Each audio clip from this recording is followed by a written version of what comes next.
All right, welcome back to United Nerd Podcast, where a couple of nerds just hang out, talk about a lot of cool stuff. Today, Yeah, we'll be talking about X-Men 97, Bad Batch, and Godzilla Cross Kong. Of course, I am your host, Brian. And with me, as always, is your new World Nerdy Weight Champion, Joel. damn, I definitely gave him more enthusiasm when he won. But damn, I guess he just couldn't handle a little Russian persuasion, a little nuke from the east. All right, From it the was East. it was a good time. A good time. Won the belt. Wait, you know what? It was a really good time. I'll give it was a fun time, and of course you can rewatch, or you can watch for the first time right now on our YouTube channel, Mhm. youtube.com/@ United We Nerd, where we have the entire championship match for your viewing pleasure. Now, Joel, before we But this get, prize I won down. Give me a oh, sec. okay, oh yeah, it's so heavy. Yeah, the The burden, burden of the champion weighs burden so of the heavily on your belt. shoulders. Yes, yes. There it is. Oh, I feel so much more levity. Okay, what's up, Brian? All right, well, like I said, before we get into our TV and movie talk, there are a few things I kind of want to just bring up real quick before we get into the meat of the episode. Hmm. Um, I guess for a kind of housekeeping ish, or just kind of like giving a heads up to anybody that doesn't know. As of today, April 2nd, the Google Podcast app is no more. Google has Oh shut that shoot. down. Why? So if you're looking for a new podcast app to check out, there's plenty out there. We're on a bunch of them. I Hmm. know Google's whole situation is that they're trying to merge everything into YouTube Music that kind of has podcasting. But Joel, let me tell you my experience. Interesting. So I'm a heavy podcast listener. I like to listen to Hmm. podcasts during work and whatnot. And so I used Google Podcast for a long time. Like before, Hmm. back when it was the Google Music app, and then they changed it to the podcast app. It was fine. I had no issues with it. But now, me, like a whole bunch of other people, are trying to figure out where the fuck they're going to listen to their podcasts. And so I looked at the YouTube Music app, and they have a podcast section, and All right. you can import your podcast through the RSS feed, which is cool. Hmm. But what I noticed is that as far as I could tell, the list of available podcasts is based off of podcasts that list YouTube videos as podcasts. So there was some podcasts I listened to that aren't really on YouTube Music, which is kind of just annoying. Or at least the audio version isn't on YouTube Music. So Okay. I look out. Like I said, you could put in the RSS feed and it works that way, but it's kind of you kind of have to dig through the menu to make that work. It's a whole big thing. I kind of wish Google didn't have this whole like we're gonna make something, kill it in a few years to try to consolidate, and then make something new that is less intuitive. I don't know. But like I said, if you're looking for an audio podcast app, there's a few good ones out there. The one I kind of landed on was Podcast Addict. It's kind of it's kind of a little bit cluttered, but overall it's a pretty decent free podcast app. So, you know, if you're looking for a new one, go check out that one. Or, I know there's Spotify and all the other ones. Hmm. So that's the deal. And speaking of things that also are gone, this past weekend on the 31st was the final day of operation for the Gundam factory in Yokohama. Hmm. For people that aren't familiar, the Gundam factory was initiated in 2019, I believe. Something like that. Yeah. And it was a facility in Yokohama, Japan that was built to kind of be education center of sorts. Like people could go there and it would be all Gundam themed, and it's supposed to kind of inspire kind of creation and just like engineering kind of things. And they have it's all themed around Gundam. And then the big attraction was outside. They had the big Gundam statue that moved. And so that was like a scale, baby. 1-to-1 scale, full sized, if you've seen it on like TikTok or something, you've seen the videos that are, fast forward because that thing did move slow, but it still looked really cool. Yes, sir. I posted it in our group chat, Joel, but they had their closing ceremonies streamed live on YouTube. Yep. And it's still up. It's up to view. So if anybody wants to go check it out, go check it out if you're a big Gundam fan, because it was really cool. They had this whole fireworks show. They had drones like forming into images from like Gundam series, and then they had a whole big presentation. And even the creator of Gundam made a speech during the show. Now, unfortunately, I don't know if they'll upload a different version later, but the live stream version doesn't have subtitles for the live talking. There's like video packages that do have subtitles, but the actual live presentations don't. So you kind of just have to, either just fast forward it if you don't want to just kind of like play the guessing game, or, just experience the whole thing in general. But yeah, it was a real cool thing. They even had, the current voice of Amuro kind of be a part of the presentation, which was kind of cool. Nice. So, yeah, check that out. It's real cool. Sucks that we couldn't see it in person, but I'm sure it's Japan. They've made Gundam statues before. I'm pretty sure they'll probably make something even bigger and better in the future. Maybe for the 50th anniversary. They have a few up already. I think. Did they take New Gundam down? I'm gonna check. They had the New Gundam statue. I wonder if they. I know they had. I know they had the Strike Freedom in. Was it Korea? I think it's in China. Or in China. Might be wrong. I can't remember. One of the countries that really loves fucking Gundam Seed, for some reason. Yeah, it was real cool.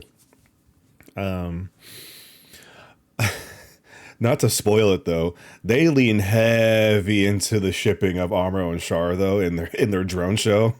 I think I sent that picture. They showed the image of their helmets clasping at the last episode. I was like, well, they can't have Char and Lala. I wonder why. Anyway, she was like a mother to me. Yeah. It's unfortunate. It seemed like a really cool idea, but from what I remember, they kind of pushed the closure of that facility like at least twice by now because of the pandemic. So it technically should have been gone a while ago, but it's cool that it lasted for as long as it did. Mm-hmm.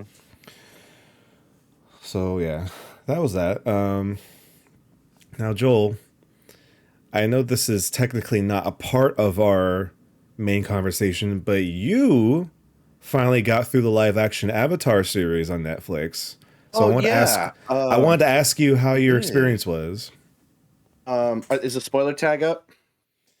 You know what? For people that haven't seen the live action Avatar, whether you still want to watch it or not, yeah, sure. Spoiler warning. Here you go. All right. Free reign, everyone. Oh, hello, Zuko here. I'm just kidding. Anyway, I just want to say I thoroughly enjoyed it. It is definitely a good remix, and it's definitely the speed run. The original show, first season 1 is 20 episodes. We got 8, like 40 to 50 minute episodes. Really well done. Shout out to the actors and the writers. I think they did really well. I think everyone was strong. Personally, for me though, I think Katara could use a little more love, but I mean, they have time for her to grow. They definitely did some of the original things really well, I think, and the things they did change, I didn't mind so much. Some of the things I was like, interesting, but it all plays a part. Like the part with the 41st Division, that was pretty cool. These soldiers who were going to get pretty much iced, but Zuko spares them.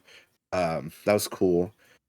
The addition of Avatar Kuruk. We don't really see him in the series, so that was Yeah. really cool to see. Like, because we had Big Mama Kyoshi, 7 foot tall, step on me, mommy. That was great, and even the Avatar getting possessed by her, that was pretty cool. Um, Mhm. but we had an Avatar we haven't seen before. At least, I mean, too much, right? Who In had like like full depth. yeah, and he had insight. He had a different thing to say about like the spirit world, insight. It was really cool to see that and done believably. And he was very much opposite of Kyoshi. Kyoshi's like all action. We need to do this. Take him down by force, and he's like, no. I'm isolating because I got to take care of this thing, which was really interesting to see that juxtaposition. Um, yeah, I really enjoyed it. I can't wait to see who they cast as Toph and that chemistry. Oh yeah. I really hope they do the Boulder episode with the wrestling. That would be great. Now here's my Um, question though: would you want it to be Mick Foley? I was just about to say if they get him, cool. If they get another wrestler, cool. If it's just some beefed up guy like actor, that's okay too. As long as they ham it up. If they don't ham it up, then missed opportunity. Hmm. But yeah, I really enjoyed it. A good remix for sure. I'd say it's like on par with the. I mean, I have a special love for Avatar more than One Piece, but a One Piece adaptation for someone who doesn't know anything about it was pretty good. So I think they Oh did yeah. well here. Yeah. I think for the Avatar one, like I can understand why there's certain gripes about it, Mhm. but for the most part, I kind of agree. It's tricky because Excuse me. when you hear the words adaptation, that can mean different things to people. Hmm. Because when people look at this, they think it's supposed to be like not like a one for one remake, but like a Yeah. remake of a show, which Yeah. it technically is, technically isn't. Like it's adapting the original story into a version that they wanted to tell or they could Hmm. tell, depending. Because we don't know all the background stuff that was going on with the original creators and why they left and stuff like that. Yeah. Yeah. But yeah, I don't think the show was offensive at all. Sure, there's some things that were weaker comparatively, but I think that's the sacrifice in translating from an animated space to a like in-person live action thing. You're not going to Yeah. get Yeah. that. You're not going to get the same energy that you would if you were a voice actor hamming it up Yep. for cartoon sake. Yeah. I want to ask you, out of all of the changes that they made in the show so far, is there one that stood out to you as like something you didn't expect them to touch on at that point in time, or something that you were just like glad that they'd made that change? Again, I think the Avatar Kuruk stuff was good. I thought it was interesting that we didn't get the Agni Kai with Zuko and Zhao, but it was still a good, like, interesting showdown of wits and build up. And it wasn't like a drawn out fight either. It's like, this is what's happening. And Iroh interfering, like, on the spirit's behalf, that was interesting too. It makes sense for live action. For me, I was kind of like, this is different, but I think it suits Iroh's character at the same time and his connection to the spirit world we know later on. So, I thought it was good. Um, yeah, I think the weakest part, like people say, is King Boomy. Kind of Very agree. They interesting. did focus on Omashu a lot. When in the series, we only like original series like one episode. I think I might be wrong. Correct me if I'm wrong, but we Something don't. like that. I feel we don't spend that much time. Where here I feel like we spent like 3 episodes here, but I guess we're trying to get a glimpse at the Earth Kingdom. Yeah, it was still cool. Some of the jokes were like very, delivered by Sock and stuff were great. I think though when we were watching with a group of friends, definitely the trauma of Katara seeing her mom get blasted over and over again. I think once was enough, not 3 or 4 Yeah, times, but I that feel like that they should. trauma blast. I feel like they should have hinted. That's where I'll agree with you. They should have kind of hinted at what happened to her mom, and then once you got to that episode, this should have been Yeah. like the this is what happened. You know, this Yeah. is Yeah. like it should have been Katara kind of starting to relive it, but then like force it out so the audience Yeah. doesn't Yeah. see. Like, I can agree with that. That it would have been better. It's kind Referee of point. weird. I kind of lean on the opposite side of the Boomy conversation. I actually think a lot of the original Boomy was still there. I just think it was more realistic in a certain See that. situation because yeah, King Boomy is a very for lack of a better term, kind of like enthusiastic character.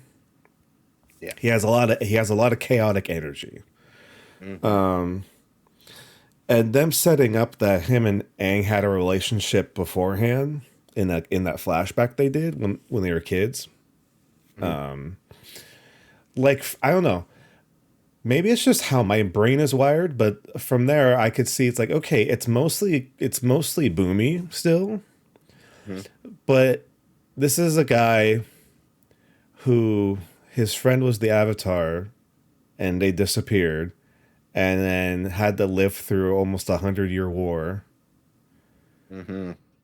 and he had to rule a kingdom or at least he had to rule a city, you know.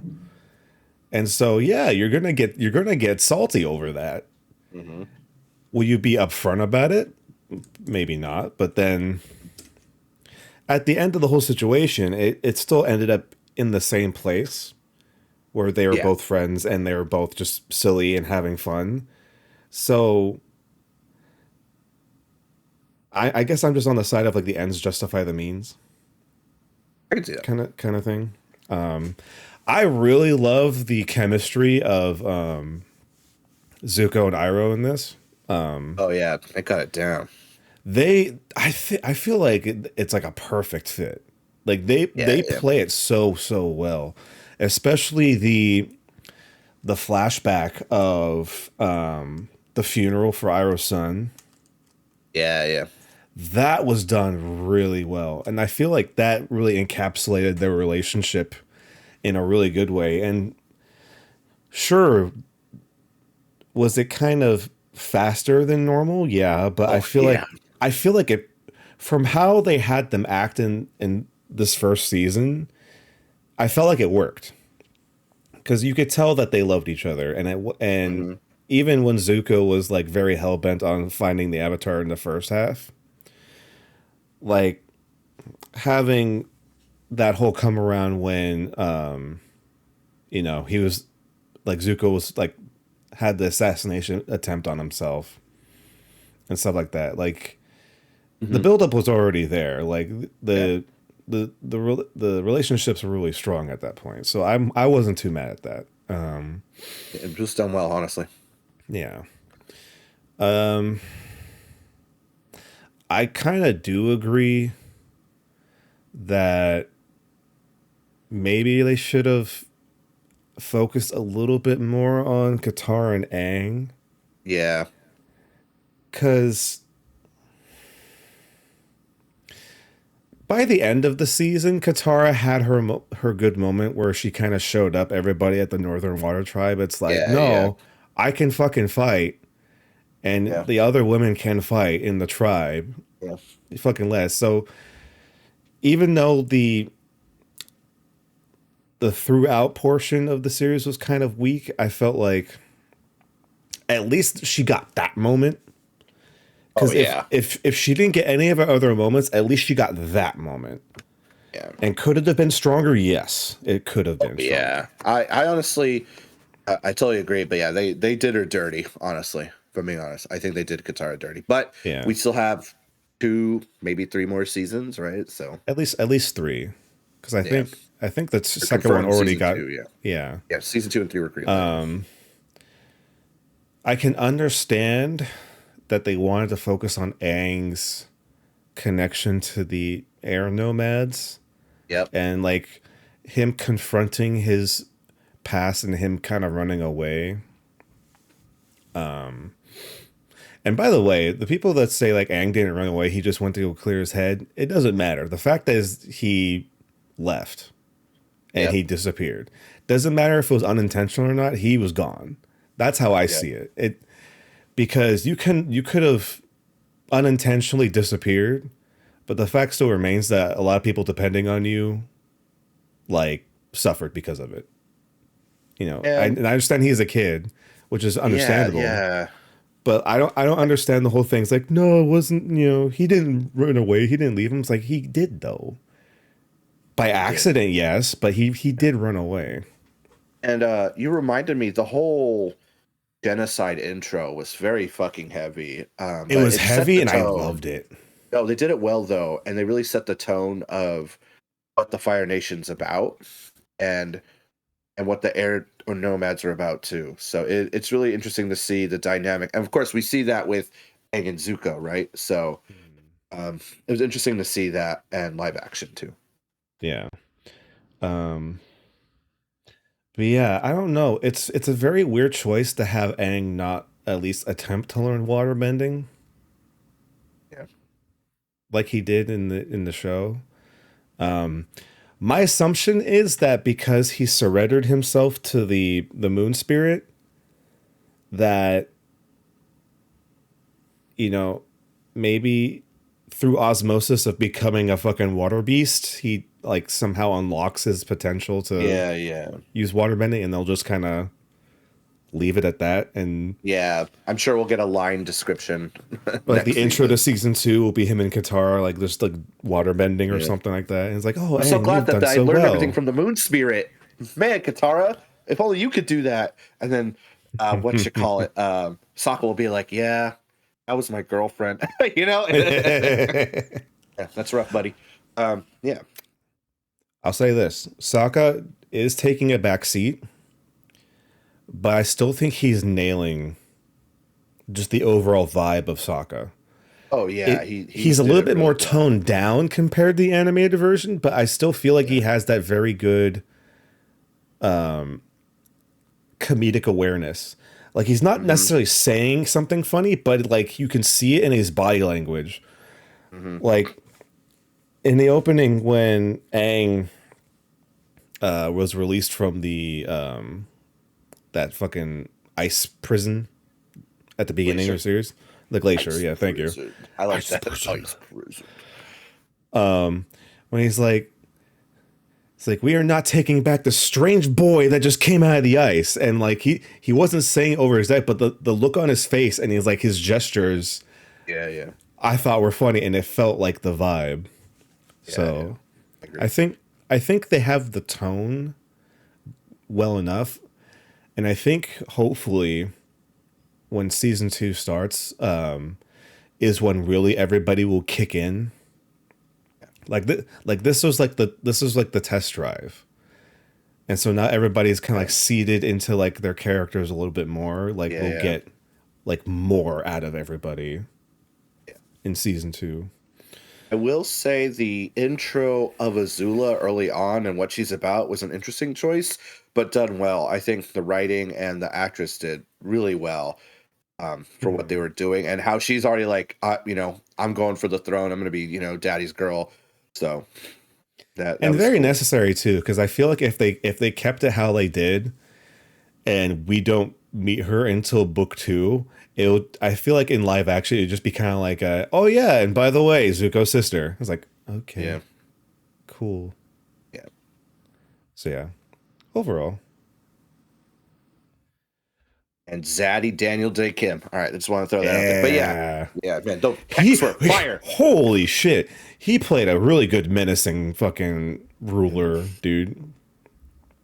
He's a good Setting fire that lord. motherfucker a lot. We saw I a lot know. of people get set on fire. We More than saw I thought we Sokka would. and Katara's mom get blasted 3 or 4 times.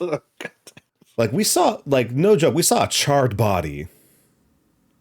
That was Ew. wild. Yeah. They went there.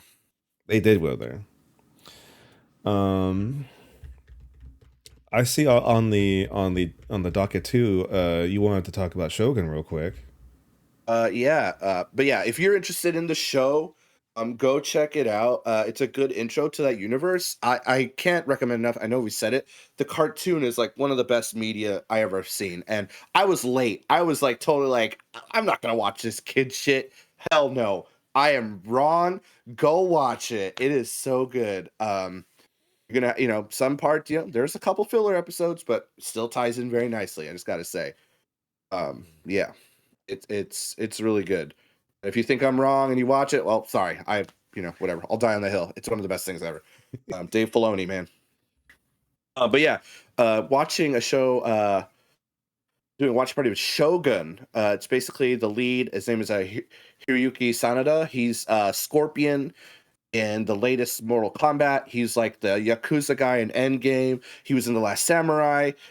Very famous Japanese actor. He's in John Wick 4. You've probably seen him, but you don't know him. Yeah, He's the lead in that, and he's producing it. It's really good. It's like this historical narrative about the samurai and Japanese, but like the Portuguese are there. They're starting to make their way, and like this Oh, English captain, he finds his way there, and they're like, oh, the English are here, and basically it's his like communication with the Japanese and how they feel. They're looking for a new leader. There's some like Game of Thrones like movement and stuff, taking people out. Of course, some really extreme violence. There's an episode, I'm not going to spoil it for anyone, but let's just say they weren't ready for this guy. His name is Mr. Blackthorn. He introduced like cannon warfare to them, like on a whole new level with the chain shot. And that's all I'm going to say. Like, if you want to okay. see some fucked up shit, I was like, wow. But yeah, Shogun's really good. I think there's 9 episodes in the season, maybe 10. But yeah, just want to shout that show out. It's really good. It's on Hulu. Of course, Hiroyuki Sanada doesn't disappoint. And always have to connect. The lady who plays his translator, fuck, I forgot her name. I think her name is Anna Sawai. She is in another show, a lead, Monarch, Legacy of Monsters, which me and my wife just finished last week in anticipation of the Godzilla show.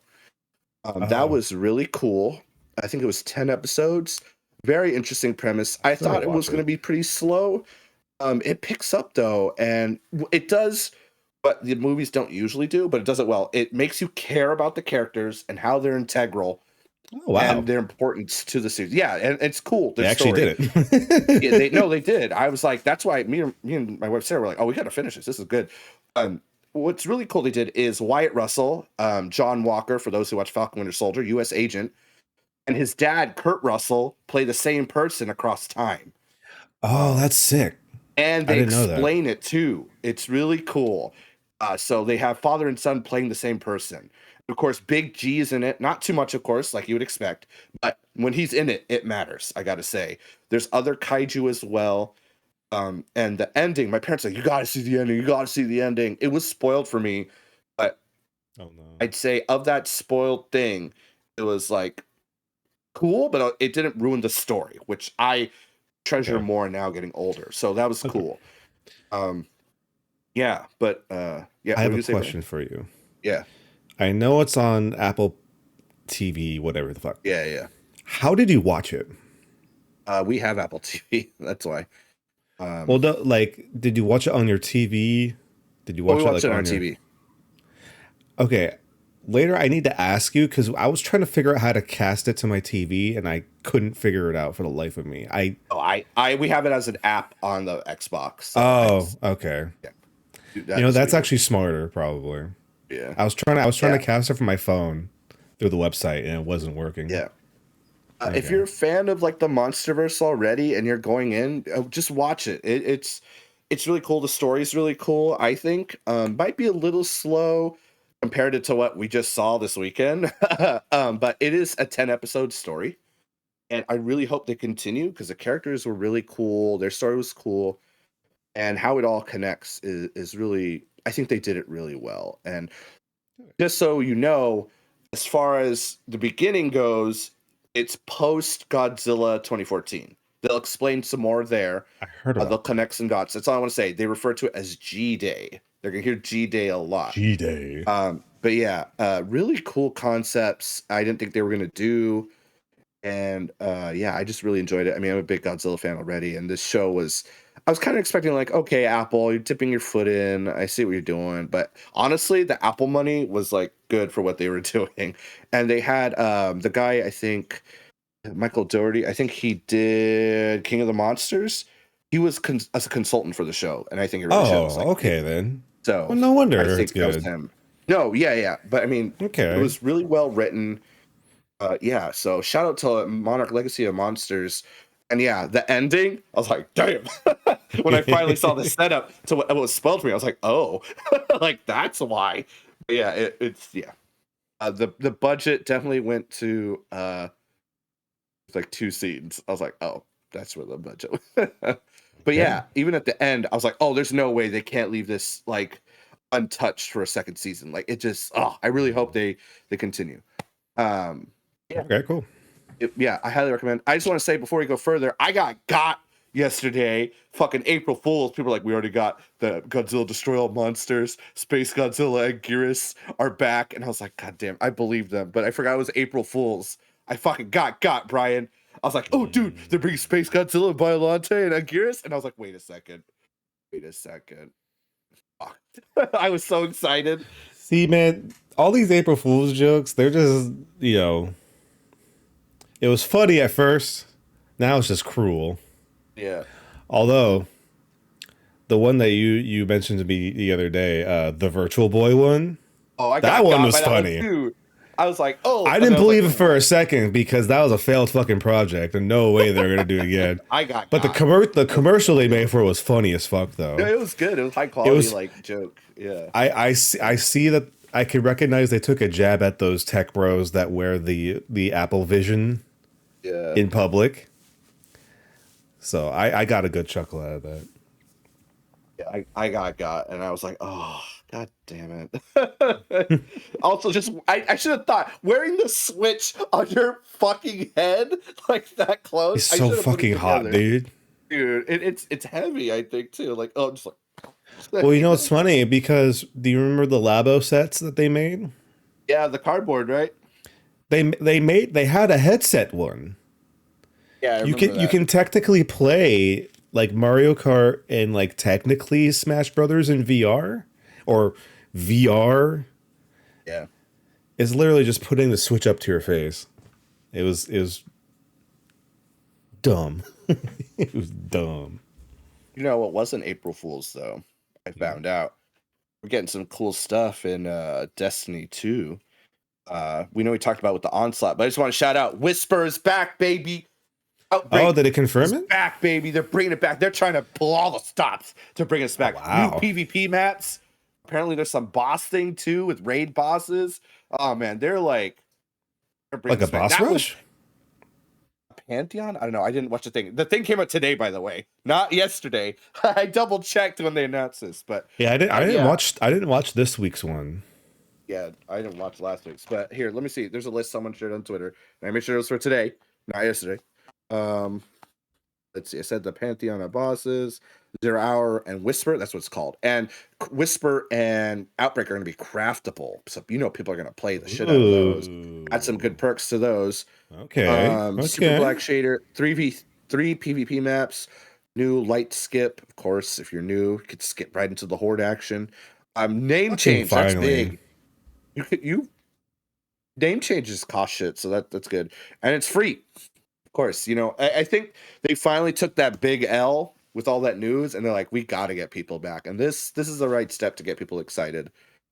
I just wanted to shout that out before we talk about more shows. Did you see the weapons update last week? Or what? Like what they're re-releasing? Yeah. Oh, dude, they're bringing back Mountaintop. I was a menace with that. They're bringing back Luna's Howl. I earned that shit. Remember, Luna's Howl's my fucking shit. They're bringing back Forbearance from Val the Disciple. I mean, it wasn't gone. Succession from That's fucking new. What's that raid with Taniks? Oh, whatever. Deep Stone, thank you. That's what it is. And a bunch of other classics. And this fucking Hung Jury. I don't know why I hate that one, but yeah, some other ones. Some Black Armory guns coming back. So again, they're really, I would almost say pandering for sure, for us to come back. And am I tempted? But the Horde mode alone already had me on board. All this other shit, I'm sold. Like, it's gonna be fun. Yeah, we need this. I even pitched a couple of our friends who play like, hey, there's a horde mode coming to Destiny. It's time. Like I couldn't pitch it before, but we got to get in on this now. It looks fun. They sold me when we were talking about this last time, that we're gonna be in the last city. Yeah, I felt like that time at the beginning of Destiny 2 during the Red War was sick. And then I think we went back like one more time since then, but like the last city has been untouched for a very long time. Yeah, so I'm Scourge of the glad. Past, I think, was like, yeah. So it's gonna be fun. Yeah. And don't forget that Helldivers 2 patch just came out today. Lots of big adjustments. And I already saw an image of what waits for us in level 6 or 7 and above. So, there's a quad laser for a reason, boys. That's all I'm saying. There's a quad. Do you see the picture? I don't want to say anymore if you haven't I seen saw a the picture. video, dude. Oh, fuck. I saw a video. Fuck. Yeah. Let's just say it this we usually way. talk a lot about They video don't give games, us anything because they're kind. Yeah. There's always a one. price. Yeah, and incendiary damage got buffed. The penetrator assault rifle got full auto. I like the counter sniper. It's finally going to be like armor piercing. Finally. But yeah, Helldivers the still anti-material. Still fun. That too. That got buffed. That got a big damage buff. And my boy, the Slugger, I was using that for a minute. They nerfed it. It was too good. I was shooting spores 200 meters away. I mean, I love my slug, but yeah, that was too good. Yeah. Okay. And apparently they nerfed extraction for like the scientists. They are going to spawn the enemies farther, and on the higher difficulties, it won't be 40 apparently. Well, it might be 40, but not 50 people are trying to evacuate. It's supposed to be a little more doable. So, okay. That's good. Yeah. Because everyone's like grown, right? Like yesterday, I was like, we don't want to evacuate people. Fuck that. I feel like that's always been a problem since the game came out. It was like on the higher difficulties, especially for automatons, the extractions were almost undoable. Oh, dude, it's pretty bad. Yeah, mechs have been fun, and again, I'll pitch that to Helldivers $40 game, but it's a $40 game. It's a $40 game. Like it's very buggy, but very fun. Pun intended. They didn't expect this game to be successful, and look how. Yeah. Like despite what it lacked at the beginning, people still loved it. The servers were being filled every day. Yeah. And they still are. It just did a level bump. It's 150 as a max. So. Jameson in the chat says the biggest nerf was the dead shrieker still killing you with crash landing, or when crash landing. I saw that too. It's supposed to do less damage, they say. I don't know. I haven't seen it in action. But I was killed by a shrieker. If you like shoot a shrieker and the body still flies, it'll kill you. That happened to me. Oh, okay. They apparently nerfed the damage. I don't know if it's true. I haven't played today, so. You still get 2 hit by the fucking small ones, so I don't know. I don't know if you guys saw. I posted a video of what happened to our buddy Fernando when a Bile Titan flew at his mech. So check it out later. Those in the Discord. It was pretty wild. I was like, "What the fuck?" But yeah, I just wanted to shout out those 2 games and segue to another game. We're gonna talk a lot about shows. I'm just trying to get, because we usually talk about games a lot. There was a trailer for an Overwatch style Marvel game. I don't know if we talked about it last time, but that came out in between. Yeah, that's actually a good point. Marvel Rivals 6v6. The trailer looked fun. You could play as superheroes fighting other superheroes. There's like Doctor Strange, Spider-Man, Hulk, all that. They show a picture of Scarlet Witch and other heroes. It was cool in the trailer. It looks fun. Hopefully it's fluid. That's the number one thing about that game. They showed a bunch of heroes. I was like, that's cool. Well, that's our roster. And then at the end, they showed even more heroes, which I thought was dope. I was like, oh, that's a good way to really reel people stack. In. Yeah, it really is. But yeah, what are your thoughts on that one, Brian? I'm curious as to how it'll play because I'm trying to remember the developers for Marvel Rivals. Yeah, I'm looking. It says NetEase at Marvel Games. Yeah, so NetEase is well known for their mobile games. So this is really their first big foray into like console like PC gaming, at least as far as I know. Correct me if I'm wrong. Anybody watching this later in chat. So I am interested to see how well this comes out, because we've seen multiple Overwatch like games in the past, and they've all kind of not done well. But Even the loved one different, of them, and it fucking died off. I mean, Gundam Breaker didn't last a year; it lasted like No. 9 months. Yeah. But I think the added bonus for this is that it's Marvel. So even if the game is subpar, people are gonna play it because it's Marvel. You Yes. know. But I don't know. I'm hoping it does well because I don't like to see games fail. Nope. You know, and if they can figure out a good way to monetize the game and not make it feel like it's trying to grab every last penny out of your pocket, then hopefully it will attract more people because, like you said, we loved Gundam Breaker because we love Gundam. But I will Yeah. still say this to this day: when it comes to live service games, Bandai Namco does not know how to monetize well because their shit's super fucking expensive. Nope. It's ridiculous. No, Like, nope. Yeah. It was had a good time. so I don't know. I believe they said that they're going to be having closed betas in May, and you can sign up for the PC closed beta now. So I signed up. I'm gonna see if I can try to get into it and try it out for Nice. myself and see how it is. It is funny though. I feel so bad. I don't remember the user's name, but there's somebody that made a TikTok saying how he can already see the toxicity coming in from this game, where he's like, "We want okay, Magneto. You need to switch off, Magneto. You're garbage." It's like Namor, swim with the fishes. Fuck off. Strange, you little bitch. You know, like it's go back to Wakanda. Oh no, band. But yeah, it'll be interesting for sure. The one thing I'll end it on this. The one thing I do worry about is how it feels, Yeah, because yeah. it looked okay, and then once Spider-Man came on the screen, it made me think, oh, if it feels clunky at all, Spider-Man's not going to be fun at all. Nope. Because Spider-Man needs to have a good feeling, sense of control. You know, Yeah, it it's better not feel like Spider-Man. that Avengers game that came out. Yeah, no, That Square Enix one. It was fun, but yeah, it was fun, but clunky. it was, yeah. You can tell it wasn't their original choice. So we'll see. We'll find out.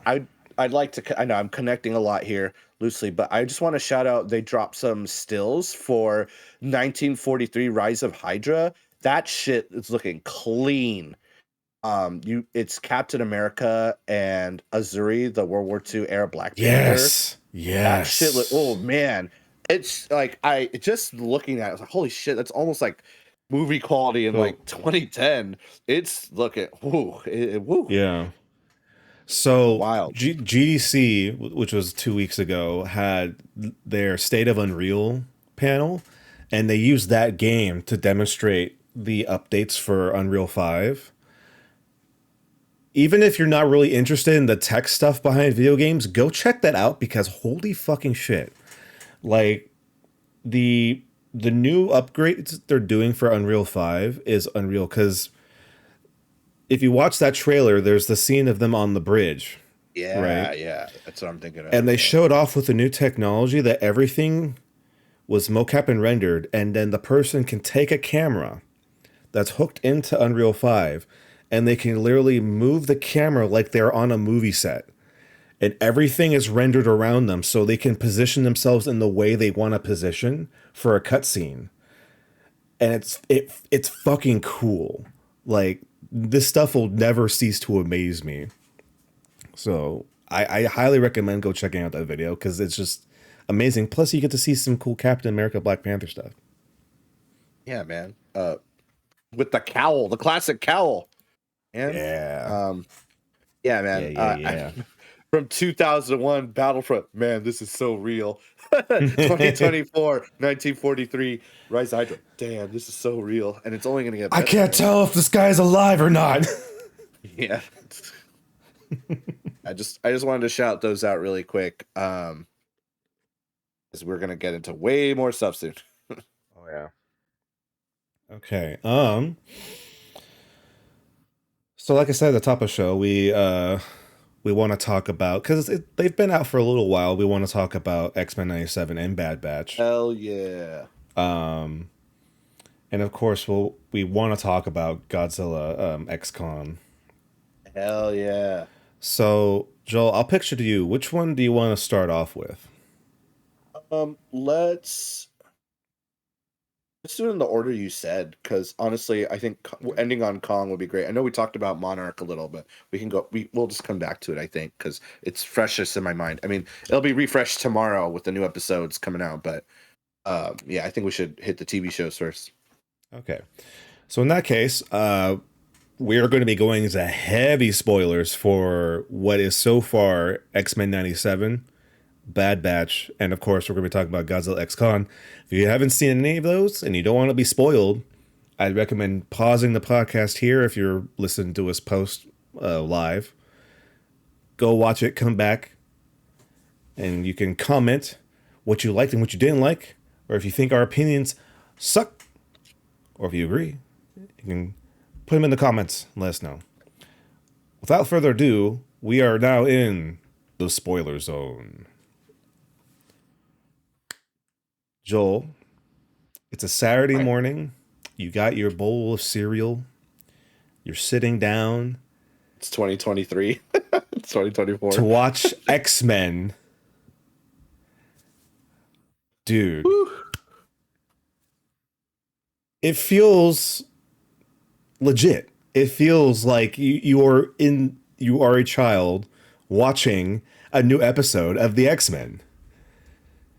It's literally an awesome reconnection and continuation and of the show we knew and loved, and honestly, it's already better. The animation, the story, the characters, they're going with plot lines I think they were going to touch already, which we'll get into. Yeah, it's goddamn this show. I can't wait. I knew it was going to be good, but I didn't know I was going to be like, damn, like that, like damn. Like I'm in. I mean, I love X-Men. I love the show as a kid. It was, very campy. I think it knew it was campy. This show knows it's campy. It's leaning hard into the nostalgia. Memes are off the hook. It's great. I can't praise it enough. And yeah.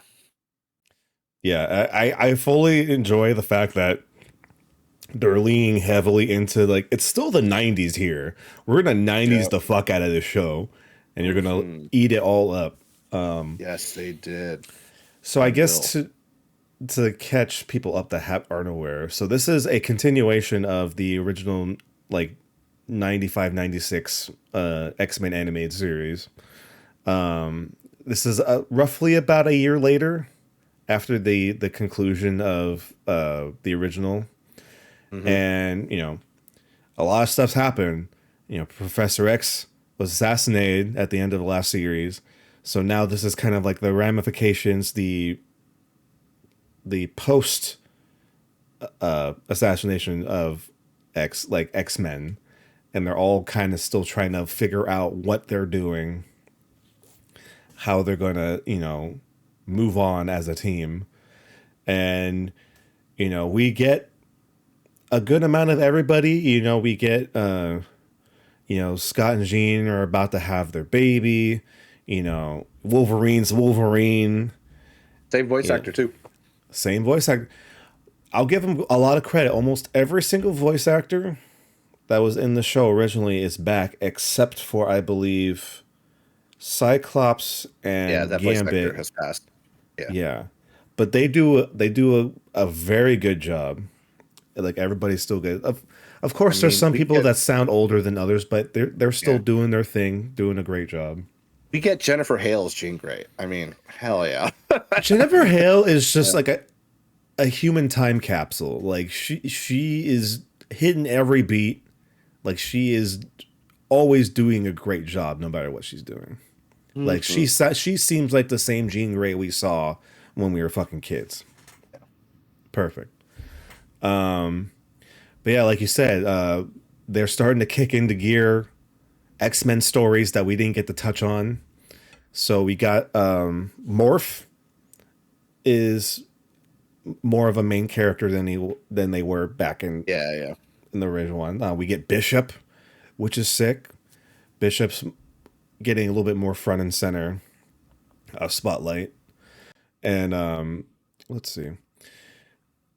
The first episode is more so just kind of like them trying to figure out their way, and of course, Sentinels are kind of still appearing up out of nowhere, Hmm. even though they're all supposed to be decommissioned. So it's just like, okay, what the Yep. fuck's going on here?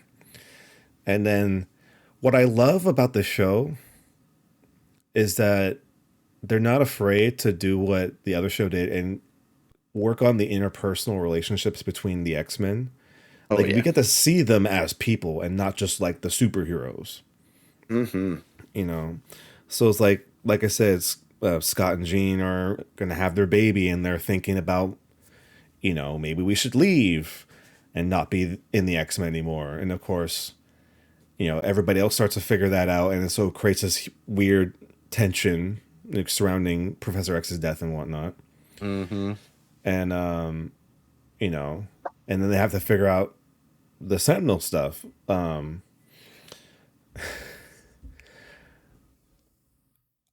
If I knew that all of the budget was gonna go to the fight scenes, I wouldn't have believed you just based off of like the track record of like Marvel anime stuff recently. But Dude, goddamn, live action before 2000 fucking 14.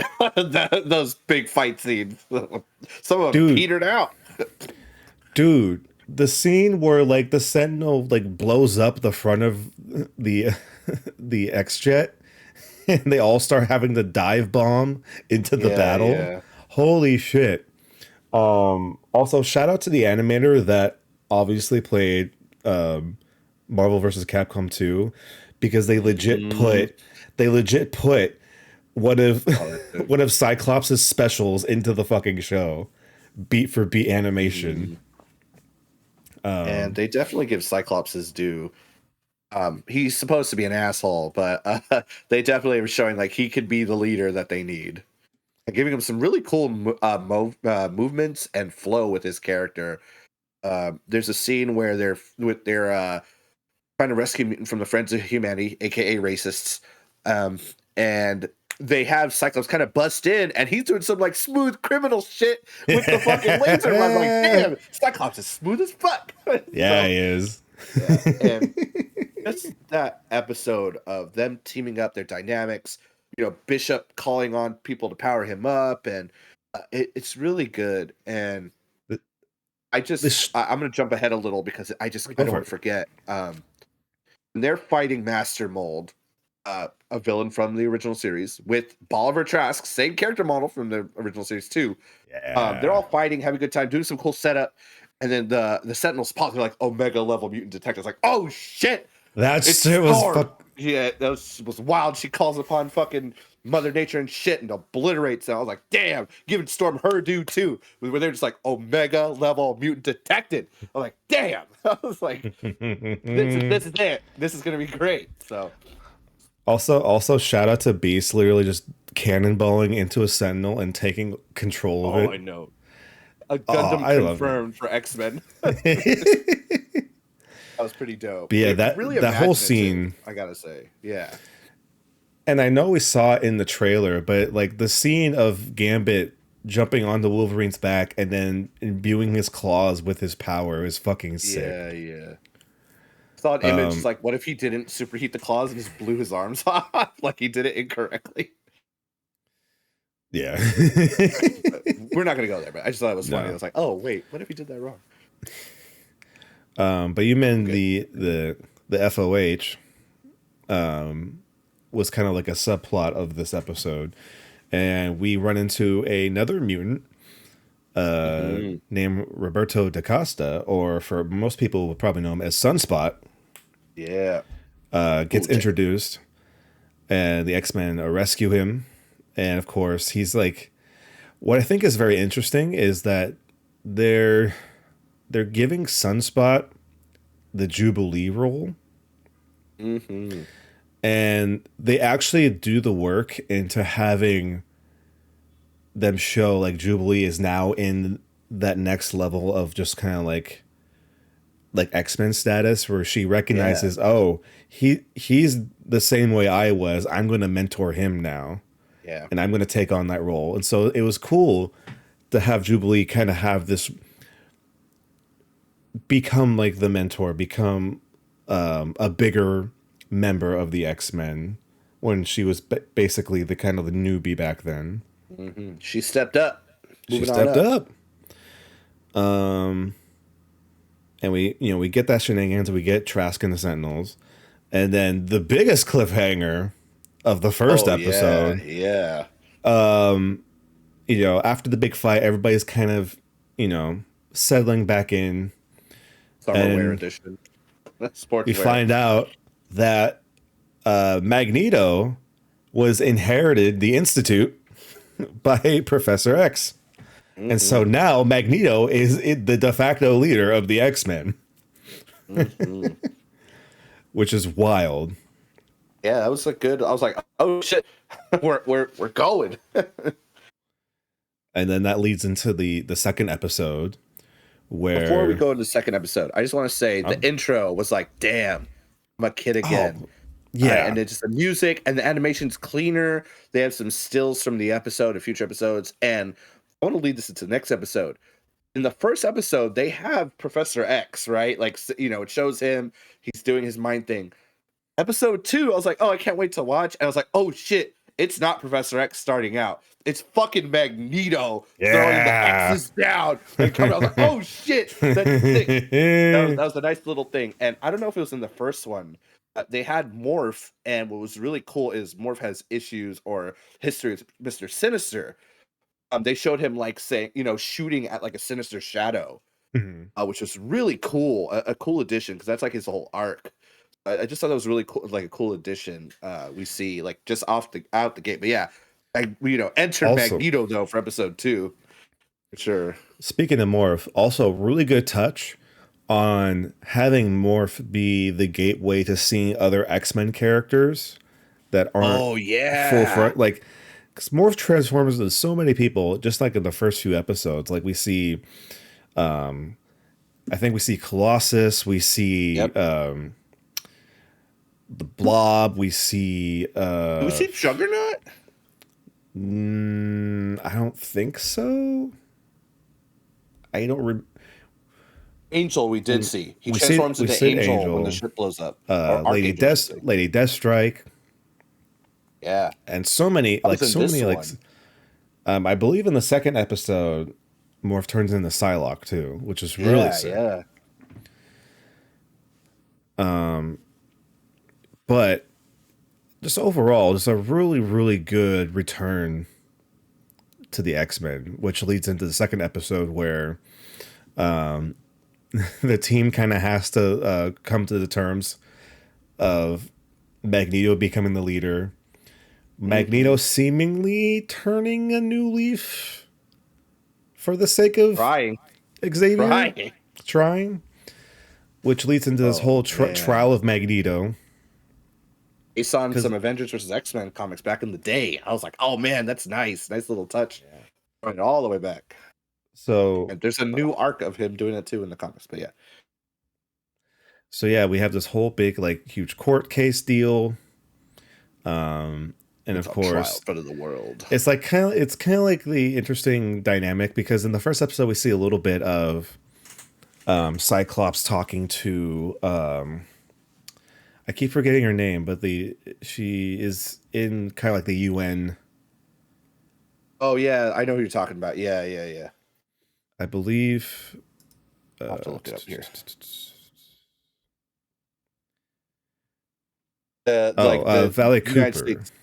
I think yeah, like the United States liaison. UN Forces, Valerie Cooper, saying, "Hey, Magneto, cool, you're trying to turn a leaf, but you did a lot of bad shit. You need to go to court, pretty much."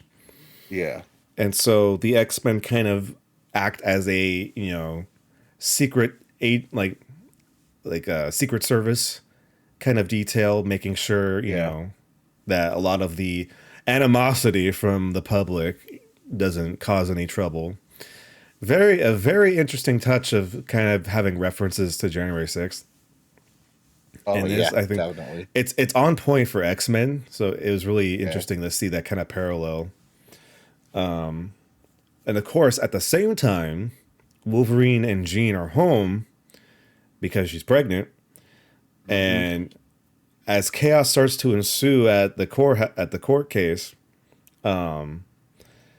Jean starts to go into labor, and so that becomes a whole other deal. I I What is love it? the Apocalypse? yeah. It's like they deal with Well, apocalypse so many times. It's like that's the first question. no, it's Gina's in labor, and what I think is funny is like they're trying to get through traffic, and she like because she's having pain, she's starting to rip apart the car. That shit was making me laugh. Um, but while that is happening, there's like this edgy Friends of Humanity guy who comes up with, like the super weapon to like take away someone's powers if he shoots them. Aesthetically pretty cool, very edgy. Looks like a Inquisitor from Tales of the Jedi. Remember that? Like he had the pointed mask too. I was like, Oh, oh, same kinda, kind of yeah, guy. a Yeah. little bit. But yeah, and then that's where we get later. Like he infiltrates with the racists, as you were saying, and then we get Morph transforming into like various mutants to fight them, which I thought was pretty It cool. was really sick. Um, Magneto, man, in the beginning episode when he's talking to the U.S. agent, they like approach him, or is it the end episode? They approach him with metal helicopters. He's like, "We have plastic weapons." He's like, "Is that the You only thing fucking that's dumb plastic?" fucks. I know, like, damn, flexing hella They hard. thought of Fucking hell. everything but the fucking way to escape. Yeah, so he's like, putting the rotor blades towards them, where they're pointing guns at Magneto. Like, damn, you didn't think this through, did you? But yeah, and It makes sense though. yeah. Stupid And then UN. Storm is like trying to command, take care of people. It's like, you are going to listen to me if you want to survive. And they're like, okay, we're dumb humans. And it's like, yeah, know your place, humans. Um, yeah, and of course, the evil edgy boy tries to shoot Magneto to relieve of his powers. And of course, nice little twist. Storm gets in the way. She gets zapped. And that sends Magneto in a fucking astral fucking rage, Yes, bringing the pissed. edgy boy and these judges to space. Like you were going to serve judgment, almost crucifying the guy, like fuck. But it was And great. It was heavy. And he's like, you know what? I'm going to listen to Charles. I'm not going to fucking obliterate you here. I was like, damn you, Magneto. bro, I though, wanted you to. I was rooting for you, Magneto. the image of them literally hovering in orbit, able to Yeah. see the Earth, and like Magneto's like, I could kill you. I'm not going to though. I can, depending on how you treat me right now. Yeah. He's going to be a better man, supposedly. But I do find it interesting in how they kind of foreshadowed this whole situation. Because earlier in the episode, there's a scene where Jean and Storm are talking to each other, Oh yeah. and they're talking about how like Jean's, you know, worried about what the baby will be, and like kind of slightly hoping the baby's human in a way, and then like she asked Storm, was like, have you ever thought about what it'd be like to be human? And she's like, oh, sometimes I think about it. And so it's like that little sprinkling of Mm, now Storm has to figure out what she's gonna do now that she doesn't have powers because of mhm. one asshole with a Yeah. experimental rifle. Yep. But no, it was a Yep. powerful episode. Like, Very powerful. Yeah. I was like, damn. it's like this. It's one of those things because I don't remember if I talked about this, but the most recent Transformers series that they released kind of did a similar thing where Megatron was an ally, like because it was like supposed to be like post the war, so like Megatron was like a good guy, and they're all teaming up together. Hmm. And I always like thought I was like, oh man, is he gonna be a fucking bad guy? And it turns out he never did. So now we're kind of getting this idea with Magneto. It's like, okay, well now he's part of the X-Men. He wants to do good by, Xavier. Is he gonna stay that way? We don't know. So we're always gonna be like on our toes, being like, ooh, is this gonna be the moment where he snaps? Is this when he's gonna fucking impale somebody with a girder? I don't know. We'll find out. Rightfully deserved. And speaking of what's going on, I didn't expect them to visit the arc they have in the comics, or they had, of Rogue having a thing with Magneto. I was not expecting that at Yeah, all that was with this completely series. different. That's a thing for sure. We've seen, I've seen it before, but it's like, oh shit, they're secretly, having a thing. They And had a it's funny because thing. Gambit is like, he's catching on. You Oh know, yeah. yeah, Mon ami is with Magneto. So, I was really surprised. Like, oh, we're going there. Cool. I'm just wondering what other stops they're gonna pull next. Yeah, that was episode 2. I was like, wow, like this is the stuff. This is what X-Men's about, right? It's really good, and of course, people are misconstruing what X-Men is about, which I think is the funniest shit. It's kind of angering, but I'm like, you don't know what X-Men is about In with some this of this day and logic. age, no Yeah. nobody's surprised No that media this literacy. is But yeah, this is I happening. just like, it's over your head. You totally you miss what X-Men's about with this argument I'm seeing. I'm just gonna close this. But yeah, yeah. Um, Episode 2 was something. Episode 3 though. Oh, were you gonna say something, Brian? no, I was gonna go into episode 3. So why don't you take it away? Episode 3 was hot. Yeah. I don't think we expected how hot it was gonna get. Oh, Um, actually, we forgot to mention one thing because this leads right into episode 3. At the end of episode 2, everything gets kind of settled. Everybody's back oh at yeah, the that's at the right. institute. You get a knock at the door, and you open the door, and who's fucking at the door? Is fucking Jean Grey. There's two What? Jeans. Two jeans. And at that point, I was like, oh man, we're doing the Jean clone arc. Let's fucking go. Shit's gonna get And weird. we sure did. It got fucking weird. And it was great. And it was like, damn, Madeline Pryor making me feel things. It was cool that they explored, like, oh shit, when's the last time Jean was actually Jean? And like the other Jean didn't know. So you know what? I'm gonna be badass and evil. And it was great. And Morph, I think, was transformed into Spiral too for a second, like to give a hand. Spiral has like 6 arms, so Oh that was another yeah. quick transformation. But yeah, and then, like, Mr. so Sinister was Cyclops everywhere in got this with the episode. clone. They had a clone baby, Nathan. So, and of course she turns big and bad, and with that goth vibe, and she like leaves, and they're like, we gotta go get Jean, the real Jean. We gotta fight Jean, and she fucking is destroying them. God damn it, she's too powerful. Hey Um, man, the Mr. Sinister magic, dude. oh, dude, it was so Also, good. I love that they just went full into like the horror aspect of like Mr. Oh yeah. Sinister with this. Like things in the school were just starting to change and like Oh fucking yeah, it was Cronenberg fucking out into like yeah, fucking yeah. monstrosities. Like there was like a stuffy that was like I was like, oh shit, thick. Really cool moment is before the other Gene comes into play and saves them. They're like fighting demons, like the X layer like drops her in hell or some shit, Yeah. and like Bishop's like, hit me, Cyclops. He gets fucking supercharged and does like a super blood. I'm like, damn, this is sick. It's very 90s action and like imagination again. I'm just like, damn, they're really creative. Like, I'm like, this is cool. Um, yeah, really good stuff. I Really good just, stuff. yeah. And then they fight Madeline Pryor, which she calls herself, at like a church, The and that was Goblin pretty well animated Queen. too. And it's funny because usually in the previous series, I laugh pretty hard. Like he's like, Gene, Cyclops tries to reach Gene, Gene, this, Gene, that. He's like, Gene, I want, and she just blasts him to shut him up. So I was like, oh, perfect, perfect. We don't have to hear a Gene monologue for like 2 more minutes. So, Also, um, shout out to Morph turning into magic. oh, that was sick. And then having Yeah. Mr. Sinister take control for a second, so we got to see magic in her like beefed up form. And like a demon form. That was really cool. That was cool. And of course, it was the race to save the baby. The baby's Yeah. in this test tube getting drenched in like And techno juice. infected. Yeah. I really like what they did with Magneto's fight against Jean too. It was cool. They went to like a first-person Magneto mode controlling metal. I was like, Yeah, "Oh, that was that's sick. sick!" But of course, Jean outsmarted the shit out of him. She controls more than just metal, which she says, which is pretty cool. Yeah, of course, Mr. Sinister doing weird experiments on babies and humans, and they unveil like he cloned her a long time ago, and then he gave the baby like a techno virus. I'm like, God damn it! And then we go to this arc, which I didn't expect.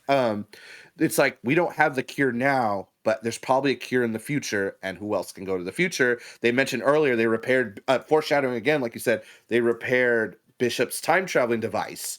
It's like who else can cure Nathan? It's only It'll a be one-way Bishop. trip. Yeah, one-way trip with their little vault of glass fucking Which future portal. means we're getting Cable at some point. Oh, Cable and Apocalypse, I bet. Probably both of them. Apocalypse always has to come back. Apocalypse Yeah, never he's gone. I mean, you'll hear it. He has to announce his fucking name, the giant A on his fucking belt. Anyway, yeah, I was like, again 2 for 2 with like, this is where we're going. Like, I didn't expect that arc. I expected some sinister business. Of course, he gets away. It was evil. But like, oh shit, we're sending Nathan to the future. We're doing it. Damn. Like, I'm just so curious now what they're gonna pick and choose for like the arcs and stuff. I don't know if you saw. Did you see the teaser for next episode? I don't want to say it if you haven't seen it. Of course I did, bro. How can I miss sure? How can I miss Forge, man? We getting fucking Forge. Oh yeah, talking to Storm, chatting her up. So Forge is one of the leaders of X-Force. He was in another episode in the animated series a while ago, and he's like, "We can help get your powers back, like right away." Cause she's like chilling at the bar in like her '80s look. It was really cool. Future. I was actually talking about the teaser like they released online for tomorrow's episode. I don't know if you've seen it. I don't want to say anything. Oh, I did see something about bringing in aspects of the beat 'em ups game. Okay, yes. They did. So that's all I'm gonna say. Yes, that's what they showed. I was like, oh, sick. That was. It's gonna be like a I definitely Jubilee remember heavy being episode. young, playing the X-Men arcade game, slashing as Wolverine, fighting Sentinels, and there's definitely going to be an ode to that for sure. And more. I'm not gonna say any more, but yeah. No, dude. Yeah. Having foragings, like, let's go. I want to see more. I want to see more. Go. But yeah, X-Men 97. Oh, damn, dude. Like, honestly, because the original show built up so much, we could just go right ahead into new stuff and with better animation and just better, I think, written overall too. And man, it's a great continuation. And you could tell care went into this. Oh yeah. Like nothing was left. I feel like not a lot was left on the table for this show. Like they made sure that this came out good. And it's unfortunate that though I think one of the producers or the writers got fired. Apparently he wasn't great to work with. I don't know if it's true, but they did fire him right before the show got aired. So I don't know what happened. Hollywood, I don't know. Yeah. Disney hopefully did the right thing. Hopefully, if he was hard to work with, he's gone, but hopefully he wasn't rightfully fired. But the success of this show so far hasn't. Before we start going into Bad Batch, I just want to mention this. I don't know if it's true or not. You could put an asterisk on what I'm about to say, but there is rumors that Disney might want to delve into some more of Marvel's animated series. One notable, the Spider-Man 90s animated show. As a kid. I love that show. So good. Shocker! Chasing the edge of the earth. So we might see more old Marvel animated shows come back and given the 97 treatment. I would love a Spider-Man 97. I would love it. What could they fucking do? They kind of wrote themselves in the hole at the end, but I mean, they could just go wherever. Yeah, I want to see Spider-Man be a dick to the X-Men again. I would love that. Mutant. I'm not a mutant freak. Damn, Spider-Man, you dick. Do a remake of Spider-Man Friends and just have him talk shit to Iceman all the time. God. I want, if they do Spider-Man 97, I want them to all be jacked again too. Everyone in that show Super is ripped. stacked. Everyone, even Mary Jane, probably she's got gains. She's Aunt May. I bet she's probably jacked too. Everybody's fucking jacked in that show. Uh, Why is Doc Ock shredded? why Everyone's is he shredded. shredded? God. People are too built for this The universe. 90s are like, we're gonna make everyone fucking huge. Everyone built.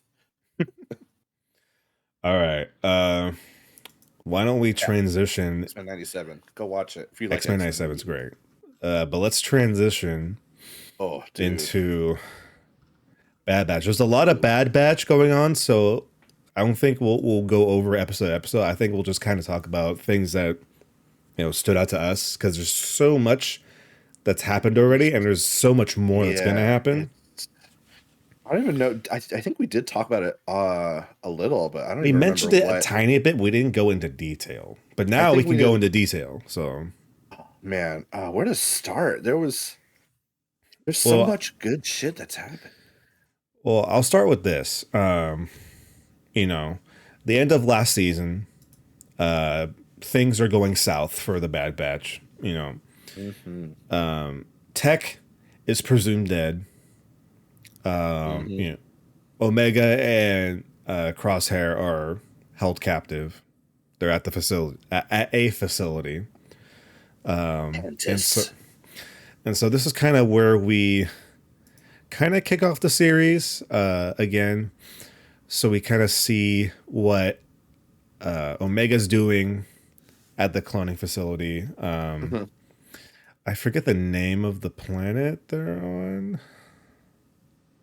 Trying to see if there's any mention of it. But either way. Talk about Tantus? Tantus, thank you. So we see Omega kind of like in her situation here. She's with Nalase. Nalase is still trying to kind of keep protecting her as much as she can. Obviously, there's something that she's not telling Omega. And then we have the whole situation with Crosshair kind of being put into this program that's trying to recondition Crosshair into being like a good soldier. And throughout this little tiny like mini arc, we find out that, of course, the Empire has a lot of plans. The Emperor has a lot of plans. And one of the plans is figuring out if they can clone somebody with a high midichlorian count. M count. And who fits that bill? We find out Omega does. And that's why Nalase was trying to protect her for so long, because we see the progression of Omega's kind of like duties on the base. And like time passes, like a couple months pass by, like, changes a little bit. But you always see Nalase take the blood sample, because they take blood samples from all the clones on the base. Yeah. And then you see Nalase destroy Omega's sample. It's like, okay, well, that's weird. Turns out because she has a high midichlorian count. Now, anybody out there, no, this does not make her a Jedi, because everybody has midichlorians. It just means that she is a good candidate for what the Emperor is trying to do, which we know is that he's trying to clone Force-sensitive people, a la Snoke. Or himself. And Snoke. Project Necromancer. What a cool name, too. A lot of cool name. And so we see that whole situation come out. Of course, Omega is also trying to, get to Crosshair, trying to convince him to kind of join her and trying to escape. And she meets a cute little alien dog creature. I'm forgetting. Batcher? Batcher. There we go. Thank you. Considered the Bad Batch. The Batcher. Thatcher. Thatcher. And of course, so, you know, after a while, you know, things starting to get a little crazy. And I'll say is like, you need to leave. You need to find a way out. And so eventually, of course, Omega convinces Crosshair to kind of leave with her, and they try to escape. And in the meantime, the rest of the Bad Batch is trying to find out where Omega is. Mm-hmm. And it was a really cool episode where they go to this one planet that is like an X facility, but the jungle one, the yeah, it's like all over. episode. It's like all overgrown with like Yeah. certain things, and like they actually run into some young clones on the facility, which is really cool. And I believe they were voiced by the original actor for Boba Fett, or from the prequel Yeah. series. I think his name is Daniel Logan. Daniel I Logan. think I saw, yeah. So he got to voice the young clones, which is really cool. So it kind of ties in together. And of course, you know, the Empire was doing experiments on that planet, and what was that experiment is genetically modifying plants to become these fucking, like you said, these fucking crazy monsters. Eldritch horrors. And Things unseen. It was like a cool horror episode, honestly. it was. Last season we kind of got like a adventure but with mechs, which was really cool. I was like, damn, this is sick. And you know, touching a little bit on the like what's that they were called in Fallen Order, those like robo fucking force things. We kind of got a little touch of that. And then this one, it's like, yo, let's put in some fucking crazy evil plants. And they were like, it was almost like alien status. I was like, oh shit, they're in the dark. This thing's like, you know, has teeth, is jumping at them. And I swear, I said to my wife, I was like, this is like a face hugger moment right here. This little guy chasing them. Yeah. Yeah. But yeah, it's like, but they had to figure out information because they needed to decrypt a, you know, Imperial, you know, location so they can find out, you know, where Omega is. And then, of course, eventually, Omega's able to send a distress beacon to the Bad Batch, and then while they're escaping, they come and rescue them, and it becomes this whole like reunion. But of course, now we have to see the interactions between the rest of the Bad Batch and the returning Crosshair, which I've been kind of waiting for 2 seasons, honestly. Yeah. Because now it's like, you know, the Bad Batch is kind of in a bad place. You know, they had to do a lot of like weird shit to try to find Omega again, and now Crosshair's back, and so there's the tension there, which I think they played really well. Because of course, you know, they're trying to learn how to trust Crosshair again, but also Crosshair is still going through a lot of his issues that, you know, he kind of gained, because like they showed us like throughout the first few episodes, like through all that reconditioning programming, you know, he's not the Crosshair he used to be. Like every time he gets to a fight, you could see his trigger finger starting like to shake a little bit. Yeah. And he's not 100%. And so it's just that cool dynamic, because, you know, we love the Bad Batch and we love to see them together. And so now we're finally kind of seeing them kind of try to work back into being a full team. We get a good episode out of it. They go back to the planet where actually Crosshair like shoots an Imperial officer. They go back to the ice planet. Sorry, and time has passed, which is really cool. Someone did a side by side. When they're with Crosshair, they're on flat ground where the base was, and when we go back, it's like 10 feet of snow has come up. It's really cool, and you see them kind of working together and learning to trust each other. And we noticed before Crosshair sees Ice Vulture, cold, calculated, but a survivor. And later we see it again, but this time, of course, he's with his crew. He's with Omega. They're learning to trust each other. They work together to get this monster to not eat them. It's a good like team building, like getting the gang back together episode. And as we see a little too, like Crosshair shares like what happened there and why, they're like, you shot an Imperial officer and you were working for them and you betrayed us. Why should we trust you? And then you see them kind of build it back up again. Mhm.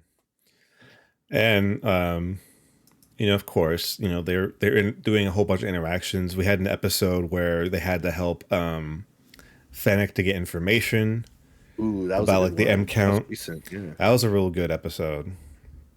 Of course, it's always cool to see Ming-Na Wen come back to Star Wars. So Yeah. So they did a bounty hunting episode. Um, yeah. was the episode after that or before that the one where they first unveiled that new like clone shadow trooper who I think is Tech? So that happened Is that after? after. That was after. So Okay. that one is actually interesting. So we actually talked about this. So there's an episode where they find a, or they don't find a base. They get to a base to reunite with Rex and Five, and not Five, but IP5's Echo. Echo.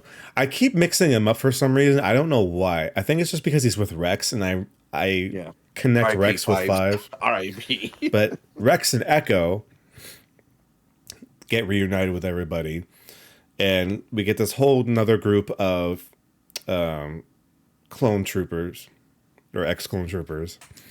He got the chip removed. The chip removed.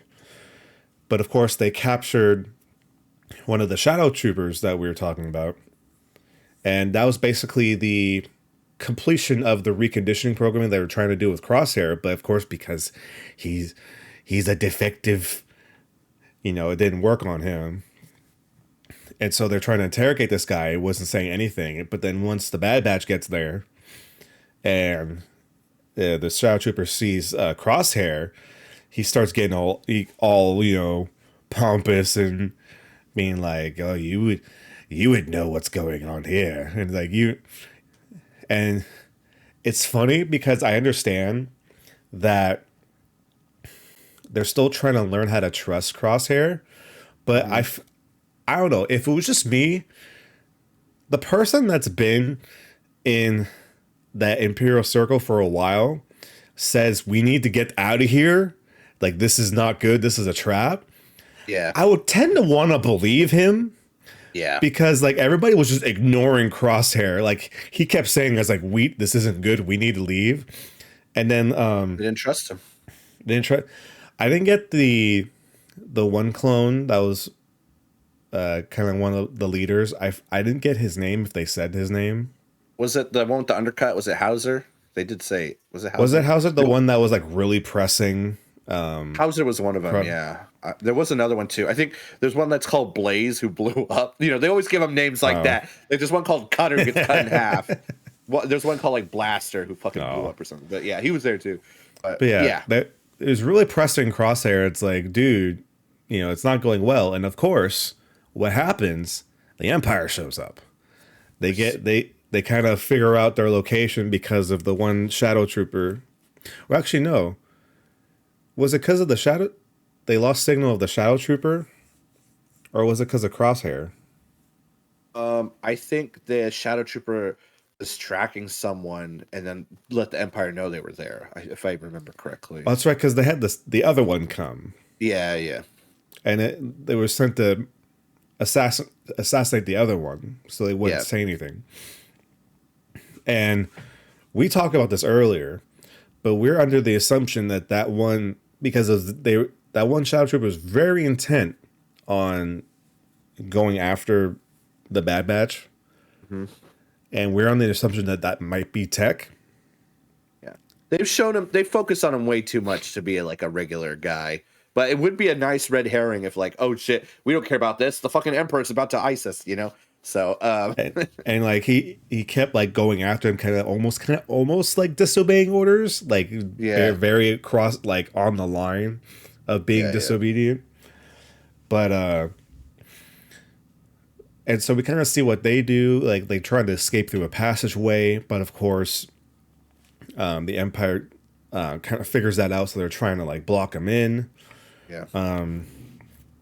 They manage to get outside, and what we see earlier is that it's mostly clone troopers that are sent out there, who is being led by Wolf, who have we seen earlier in other seasons, and it's kind of like Wolf is in that kind of line where he's kind of starting to snap out of the rhetoric of like Order 66 and stuff like that.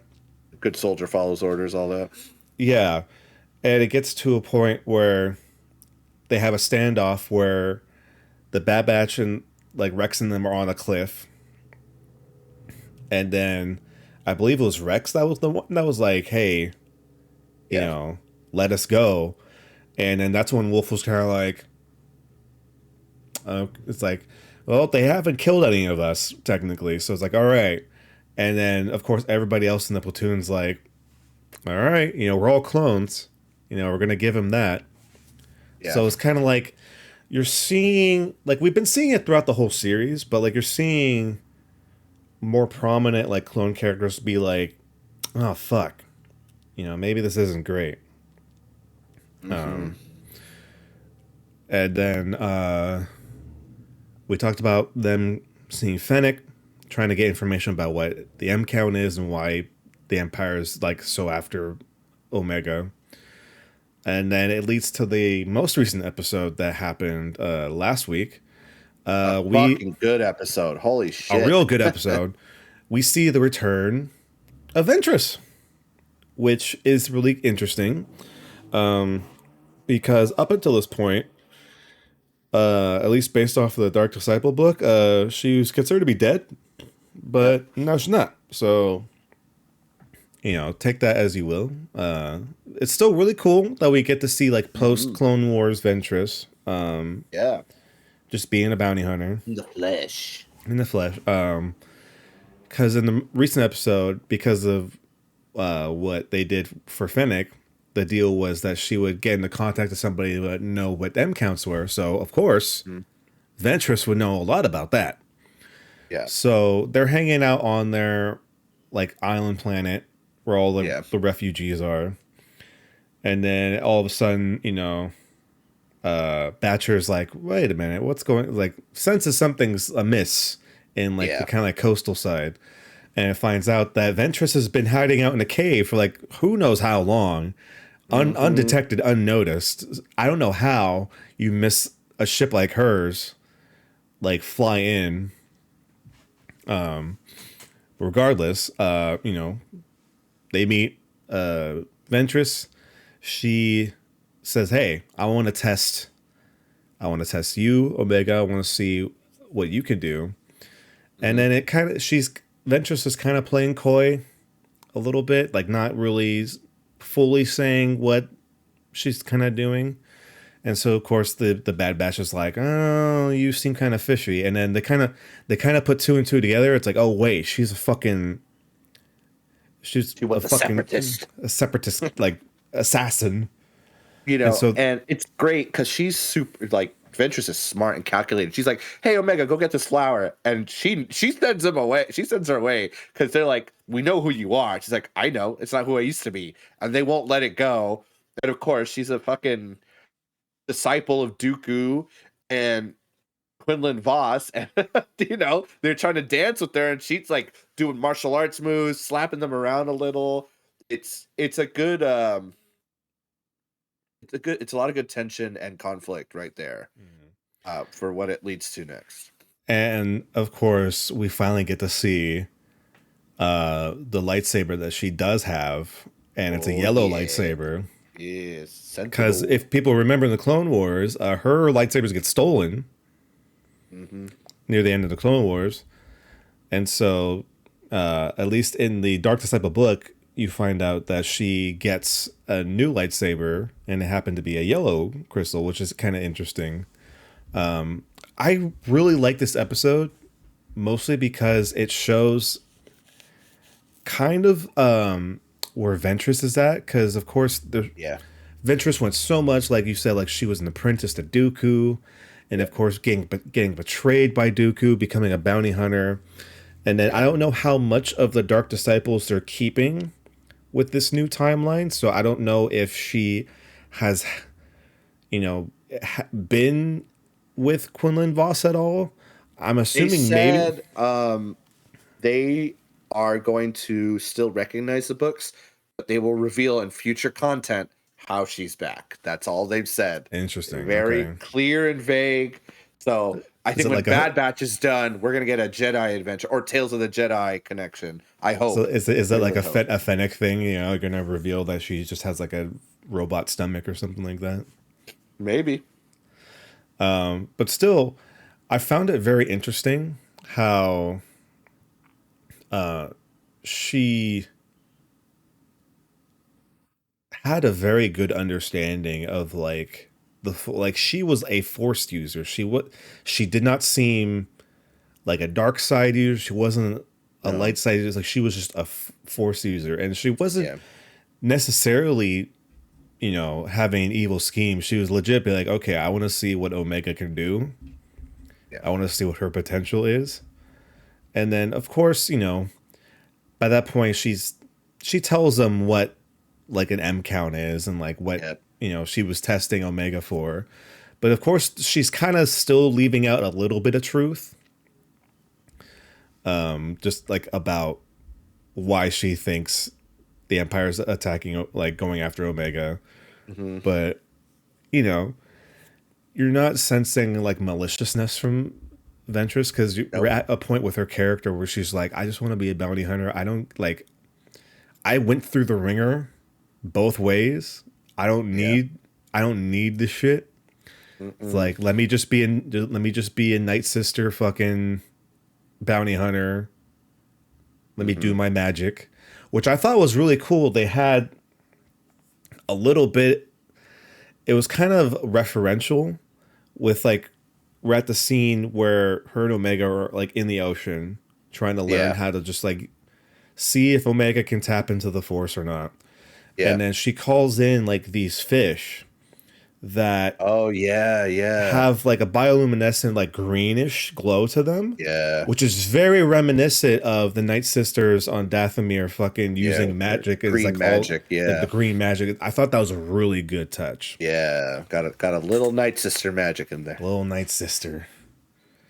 And of course, like a big sea serpent monster comes out, and then, you know, it becomes like a big, huge struggle. But then what made me very interested is like Ventress is able to, you know, tap into the force in a good way to like calm the creature and be like, Yeah. hey, you know, it's all good. We're all friends here. Like, don't worry. And it's like, that's so cool. And I'm so glad that we were able to have that opportunity. Mhm. Because, yeah, we had the book before and we got stuff like that, but it's so cool to be able to experience the character in its original form, like animated, Yeah. like in a new environment that we haven't seen her in before, which is Yeah. nice. Yeah.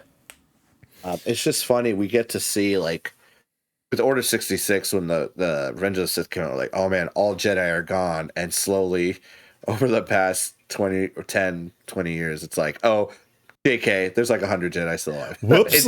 It's right. There's 104 seasons, but it's really cool. Like they've done it in a good way. It's not like just plopping them all over. And of course, the comics, there are some that they've been taken care of by Vader. Like it's made clear, I like mean, some of them did not make it if you out. want to make the argument, we're getting that information from the Empire, and when has the Empire ever That's true. fully said the truth? They think they killed all the Jedi, Yeah, but yeah, after a while, you know, you can only throw so many lightsabers in the furnace before you get bored. yeah. You We know, got planets to nuke, not you Jedi have to you kill. have to assume that they're mostly dead, and like you said, Vader and the Inquisitors can take care of the rest, and you know, Yeah, or they whatever. try. They try. But yeah, that last episode, I was talking with another Brian about it, and we were just like captivated by it. It was like, damn, it's good seeing Ventress again. Like we said, in her original form, it was like really cool, really really cool. And her ship, that like B-wing thing, oh man, I was like, this is hype. Yeah. And I know people are gonna say, be like, we're gonna find out what that symbol is on our pauldron. I was like, oh, what is that? I'm so curious. Oh, I didn't even pay attention to Yeah, that. I was just people are pointing it out online. I was like, oh, what is that about? I'm sure our next show or whatever we see her, it'll be cool. You know, it'd be sick if they tie it in a way where how in the Obi-Wan show, it was referenced that Quinlan Voss is still around and is Yep. helping helping like force sensitive people kind of like escape.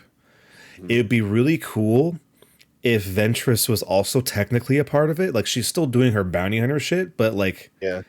if she ever ran into anybody that was like kind of maybe force sensitive, she'd be like, "Hey, Quinlan, fucking, you know, Yeah. we got some people here," and maybe like symbols like a reference to Past? It might be. the path, maybe. Yeah. Like for Not all we bad. know, we could possibly see Quinlan. I thought we were going to, but Ventress stole the show, so fuck off, Quinlan Voss. You As never much as know. I love you. Yeah, Bad Batch is killing it. Again, I am just so scared for this team, but I think we know they're either going to go into exile or, well, I mean, we know that some of the clones make it to Rebels, but yeah, I'm pretty sure, um, yeah, that they're not going to make it. Brian, before we move on to the next thing, I want to ask you this theory I keep seeing. I kind of like it. I shared it with Sarah. Someone is saying Omega is actually the the mother of Rey. How do you feel about that? I don't see it. I think I think that would be too easy because they never said anything about her mother being a clone. Like her dad for sure was Palpatine's clone, Yeah. but from what I understood, like her mother was just some random person that he met when he was escaping. Like her father was like Mhm. escaping, like Palpatine. So I can see how people could think that could be a possibility, but I honestly don't see it, especially because like Ray does not look Mandalorian at all. No. Zero. No. But then again, I guess technically Django isn't he's a foundling. So I guess You're he's talking technically. about it. Boba Fett showed Din Djarin he's Mandalorian, the little fucking Well, code no, thing he showed that the armor belonged to him. that he was a Mandalorian. It's Yeah, I know true. what you're saying. I know what you're But saying. I was going off the path like she doesn't seem like, Ray does not look like a Mandalorian, but then again I'm like, well, technically, He doesn't look like there's Space Maori. Yeah, you're right. You're no. right. That is for sure. But then Um, again, they're the higher upper class of Mandalorians didn't either. They looked very, you know, pasty hierarchy fucking motherfuckers. yeah, look at Paz Vizsla. Yeah. The other one, Pre Vizsla. So I'd still say no, just because, you know, how would that even work age wise? I don't know. I don't Palpatine's think weird. I don't He's think that would creepy. Who work. knows? I don't think that would work. Maybe it's Ray's grandma. I'm not gonna elaborate any further. Watch, you see the fucking you go back to the sequel trilogy, and then you just like listen to a pour. It's like I need to go find I need to go find Luke Skywalker before they wreck us. Oh God. You start Never mind. placing in fucking Omega isms. Man, that was a good bad batcher of stormtroopers we took Betcha. care of. It's like, oh my God. Man, we really got the tech here. I got him in my crosshairs. Wink. It's like, oh, Wink, wink. okay. All right. Okay. I don't like this edit. I don't like this All edit. right. We're Last but not almost least, we're almost heading into a 2 hour mark. So let's get into our final discussion. Godzilla X Kong, A New hell Empire. yeah. Now, Joel, we saw this separately. Yes, we did. I saw it with a small group of friends, and you saw it over the weekend. Mhm. Dude, this movie was fun. It was simple. 100%. You didn't have to think hard about it at Oh, all. not at all. Um, That kind of I movie. I do agree that this was more of a Kong movie. Like this is more of Oh, a yeah. Kong X Godzilla movie than a Godzilla Yeah, yeah. movie. But dude, from the jump, I was in. Like we get introed back into the world. We see we see Kong doing his thing in Hollow Earth, but he Mhm. seems lonely, you know. He's, you know, hanging out, he's being attacked by, these weird like hog wolf monsters, but Mhm. he has his traps and they all kind of fall for their traps and he He's seems clever. bored Yeah. at this point. The one thing I will say about this movie I really loved how much detail they went into Kong's emoting. Hmm. Kong was so expressive in this movie, and I loved it. I loved every minute Hmm. of it. I feel like we'll be bouncing around like this movie, but I just wanted to bring up a one scene that I really loved is the point where Kong had to go get Godzilla's attention to come like get Yeah, into yeah. the final battle, and so Kong's in Egypt, and then Godzilla's in Gibraltar, and somehow they can like sense each other. I guess because they're alphas. I guess that makes sense. And like Godzilla's like, motherfucker, Yeah. like you're fucking here again. I thought I told you to stay in Hollow Yeah, Earth, right. and just fucking dive bombs in the ocean, rushes to Egypt, charges Hmm. that Kong, and Kong's like, Yeah. no, bro, I just want to talk, and then just little fight in Cairo ensues. I Hmm. thought it was so good, just like Kong like putting his hands like, no man, I don't want to fight.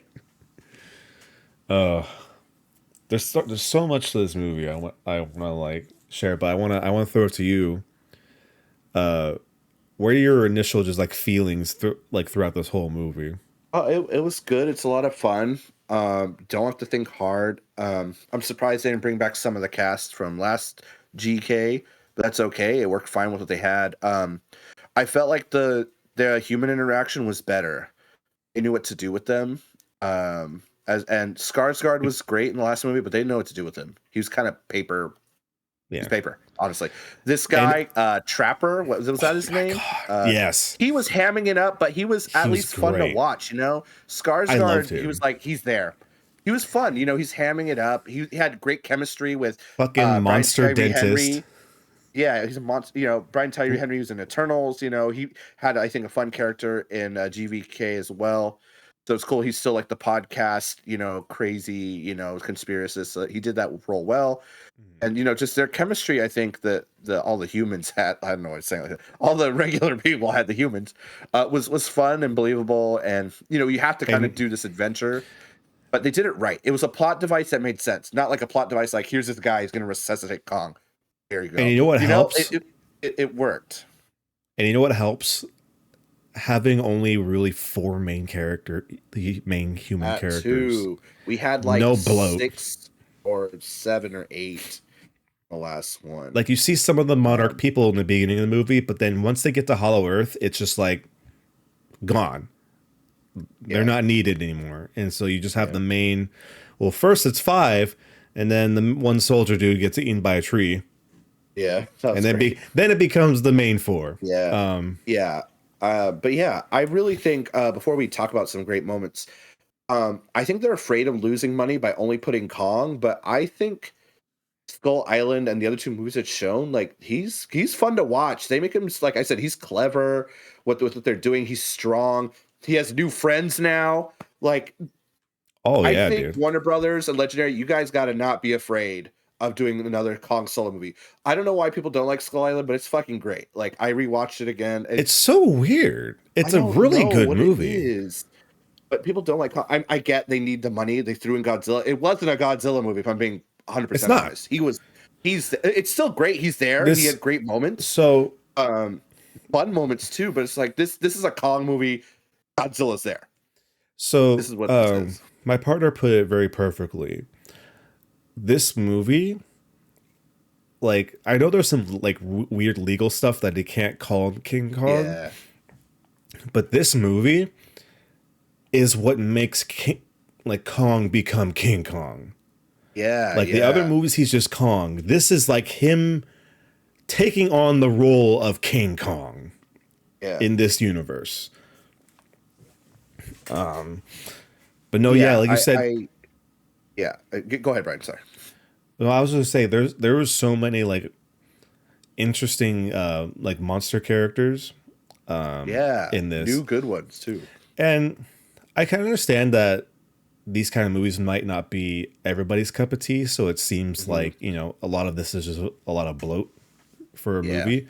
But like for people like us that love kaiju movies and stuff like this, like there's a lot of interesting things here. Like we get basically the legendary universe's version of Song of Kong. We get Suko, Yeah. the little ape. Fucking funny as fuck introduction. Oh yeah. Where Kong runs up to like a group of these other apes, and then it finds out that they're not so great, and they attack Kong. And then of course Kong has to be Kong, beats the shit out of him, and then when Suko tries to attack Kong, Kong just grabs him and starts Grabs him and bats him beating with it it. Yeah. with the with Suko. It's He fucking Loki's them. great. Yeah. It's very very funny, very smart. We go to double Hollow Earth. We went from top Hollow Earth and we go to lower Hollow Earth. We go to like the Inception. elephant graveyard of Hollow Earth. Yeah. Um. Yeah. Uh. But again, like it's a very Kong central film, and they say Kong needs help, right?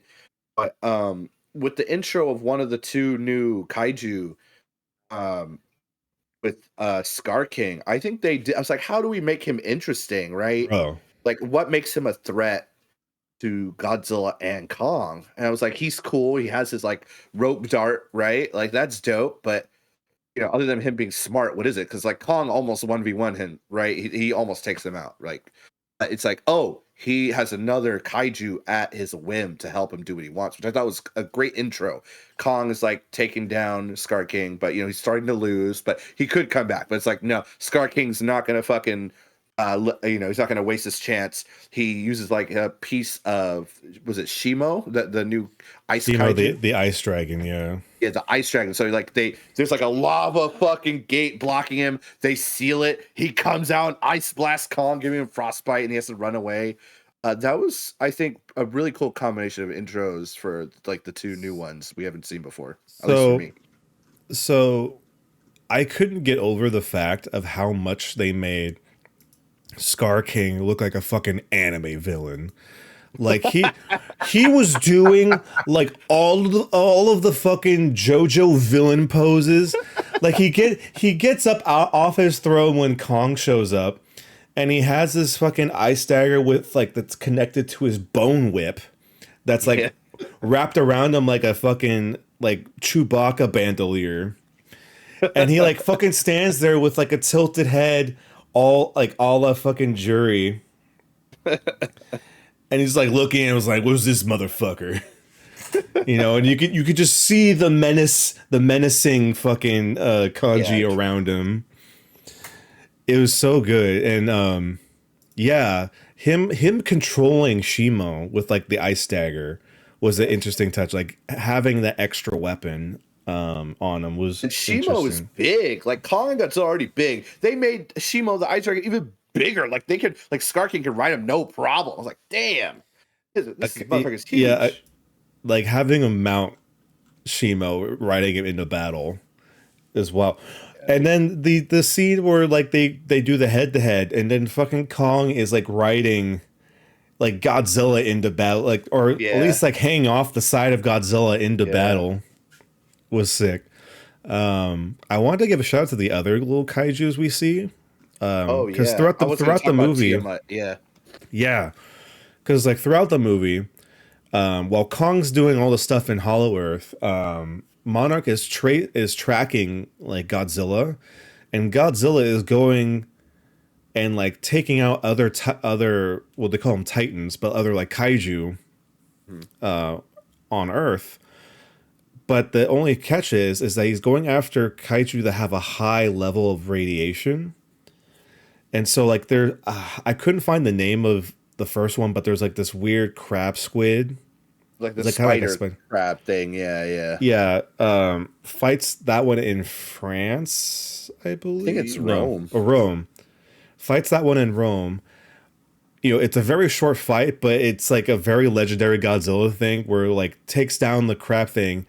Like its tentacles are starting to wrap around his face, and he's like, I'm gonna do it," and just fucking blasts point blank in the face, kills the crab creature, Just and like then Godzilla 2014. exactly, and then of course becomes like one of the most memeable things in the movie, where Godzilla takes a nap in the Colosseum, like makes the Colosseum become like its own bed, which is funny. But like Godzilla takes a Scylla or Scylla. silo. Okay. And then after that, I believe goes to France and finds a nuclear reactor, absorbs the entire thing, just swallows it whole, which is insane. And of course, at that point, people couldn't go near Godzilla because he was starting to emit so much radiation. And then eventually, in the Arctic, there's Tiamat, which is another new kaiju. It's like this big sea serpent like monster that apparently is hoarding a bunch of like solar radiation. And so Godzilla dices that thing up and then goes into like this underwater cave and just like takes a quick nap and absorbs all the energy, which turns it into the pink Godzilla that we saw in the trailer. Is from Tiamat's energy that's been stockpiling. And so it's like Godzilla's like gearing up for some kind of battle. It senses something's going down soon. And of course, we have one of the main characters, Gia, Yep. the little girl who was the lone survivor of the tribal group of Iwis from Skull Island. She's having these weird like visions, and like is kind of going to a trance state and like doesn't know what's going on. And so like, all right, we're gonna go to Hollow Earth. We get the group together. We're going to Hollow Earth, look for Kong, and they end up stumbling across some ancient ruins that are very similar to Iwi. And it's like, okay, well, what's this going on? And then like slowly start to venture in and find a whole tribe of people that just been living in Hollow Earth for forever. And for some people that are very into, the past of Godzilla, would recognize that they are very similar to the people that, like the twins from Mothra. Mm-hmm. And it shows like this is a temple that was worshiping Mothra, and there's this whole thing, and then they show them this. Another cool thing is that they showed like this whole civilization can speak telepathically to each other, and so like the head like monarch is like talking to the Gina like telepathically, and then they show them this room that has all of these cave paintings similar to the ones that we've been seeing in like post-credit scenes from all the other like Godzilla movies that showed us like Godzilla Small and Island, Ghidorah yeah. and stuff like that, where they show us the Scar King, Shimo, and like showing like Godzilla fought them a long time ago, imprisoned them in the volcano area in Hollow Earth that they were at, and the Scar King wants to find a way back to the Earth's surface, create a new ice age, and like rule both the Hollow Earth and Earth. It's like, okay, shit. But it's also said that there would be somebody from the tribe of Iwis from Skull Island that could be able to bring back Mothra. And when that happened, I immediately started getting giddy in my seat in the theater. Because for people that remember, we got to see Mothra in King of the Monsters. And of course, Mothra sacrificed herself to energy boost Godzilla. But of course, Mothra is a kind of phoenix-like creature. Mm-hmm. As long as she lays an egg, she's always going to reincarnate and have all of her memories and stuff like that. And so we get to see this cool scene of Gina like walking up this very, very steep fucking like stairway. Diamond pyramid. It was so like like if anybody's been to like a big like football stadium and been in the nosebleeds, it's like more drastic than that. I was like, I felt like I Yeah. was getting vertigo just like watching the fucking scene. CGI. But Joel, I just want when they started hinting that Mothra was coming back, like what was your reaction? I didn't expect it at all. I was like, They how are kept they that gonna? secret. They did. Even it's great because later we see the promotional image they use them roaring in Cairo.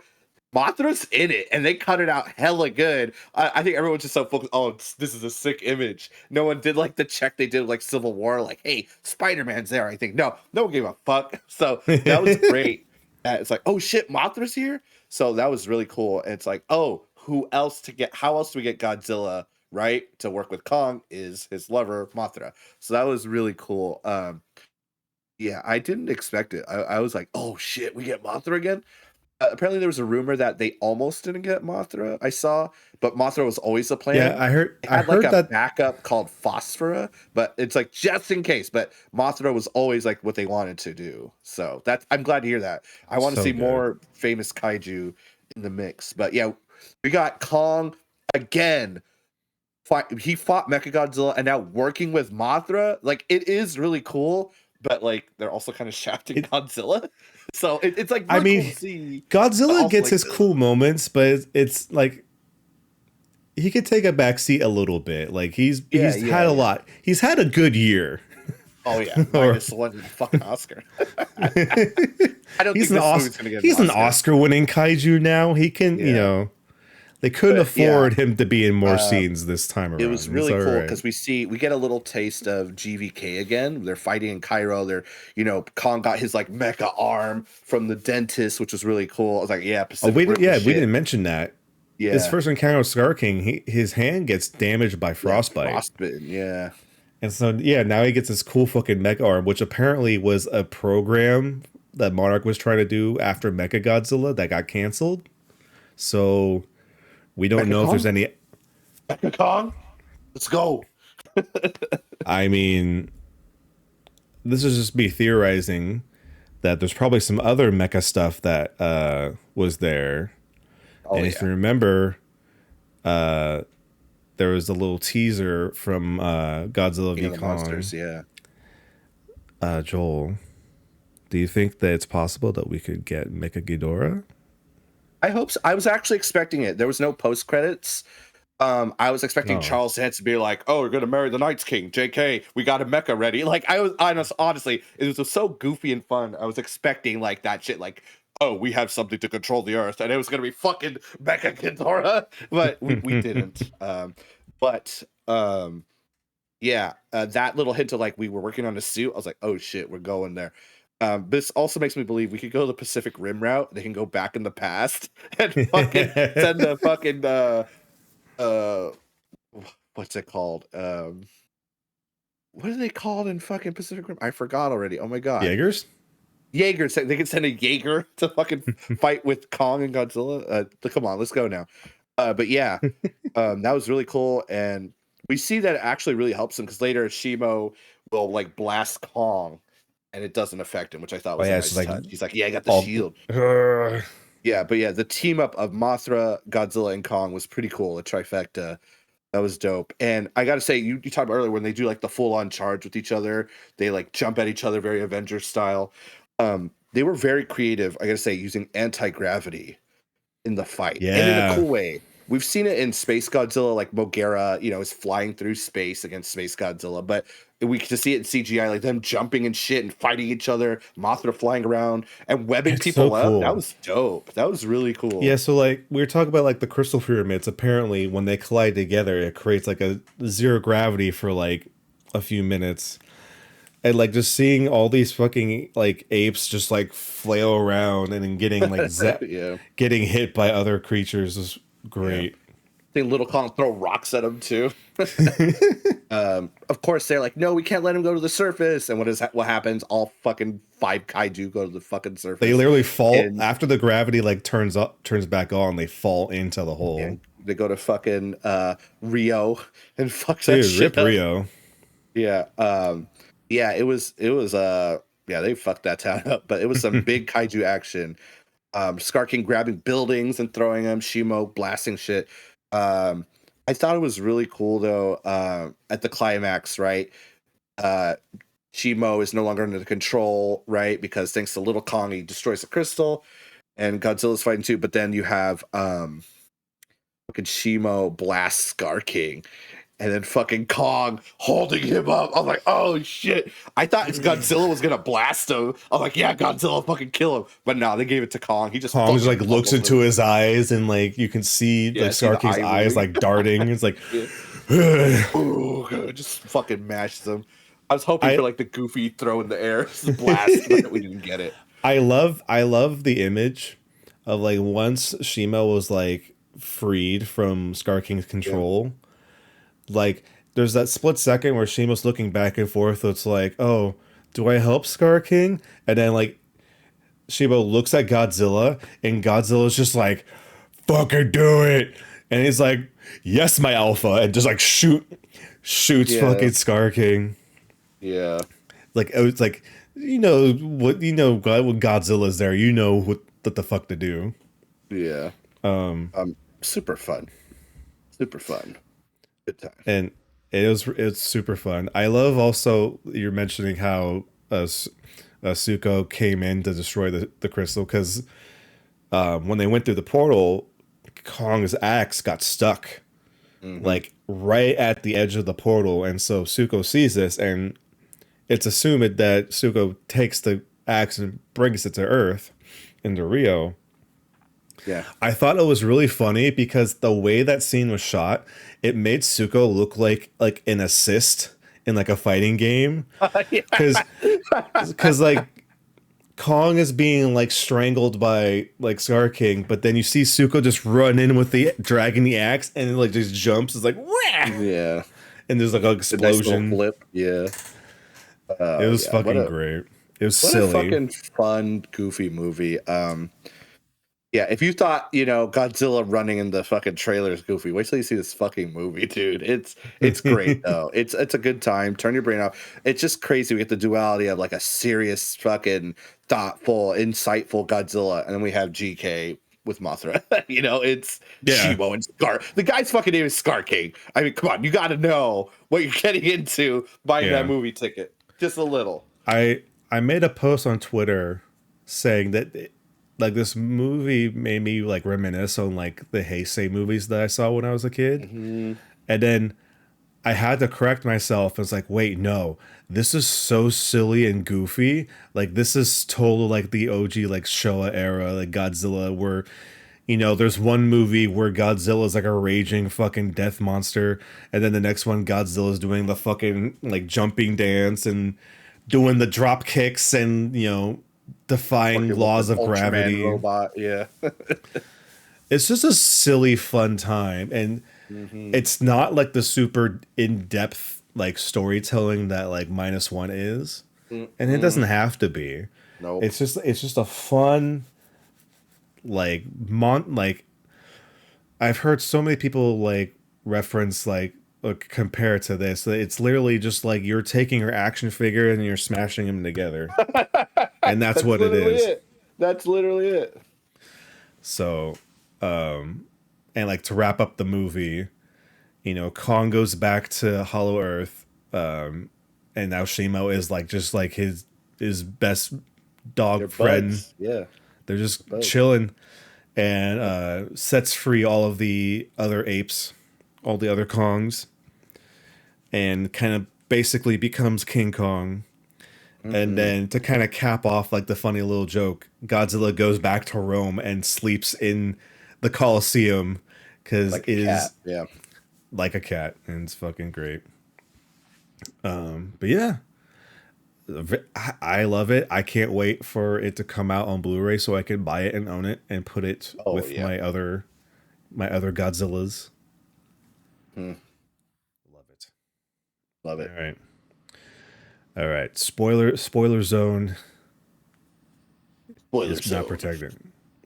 But yeah, I know this podcast is running a little bit longer than they have been lately, but there's so many shows that we wanted to You talk can about hear our because passion.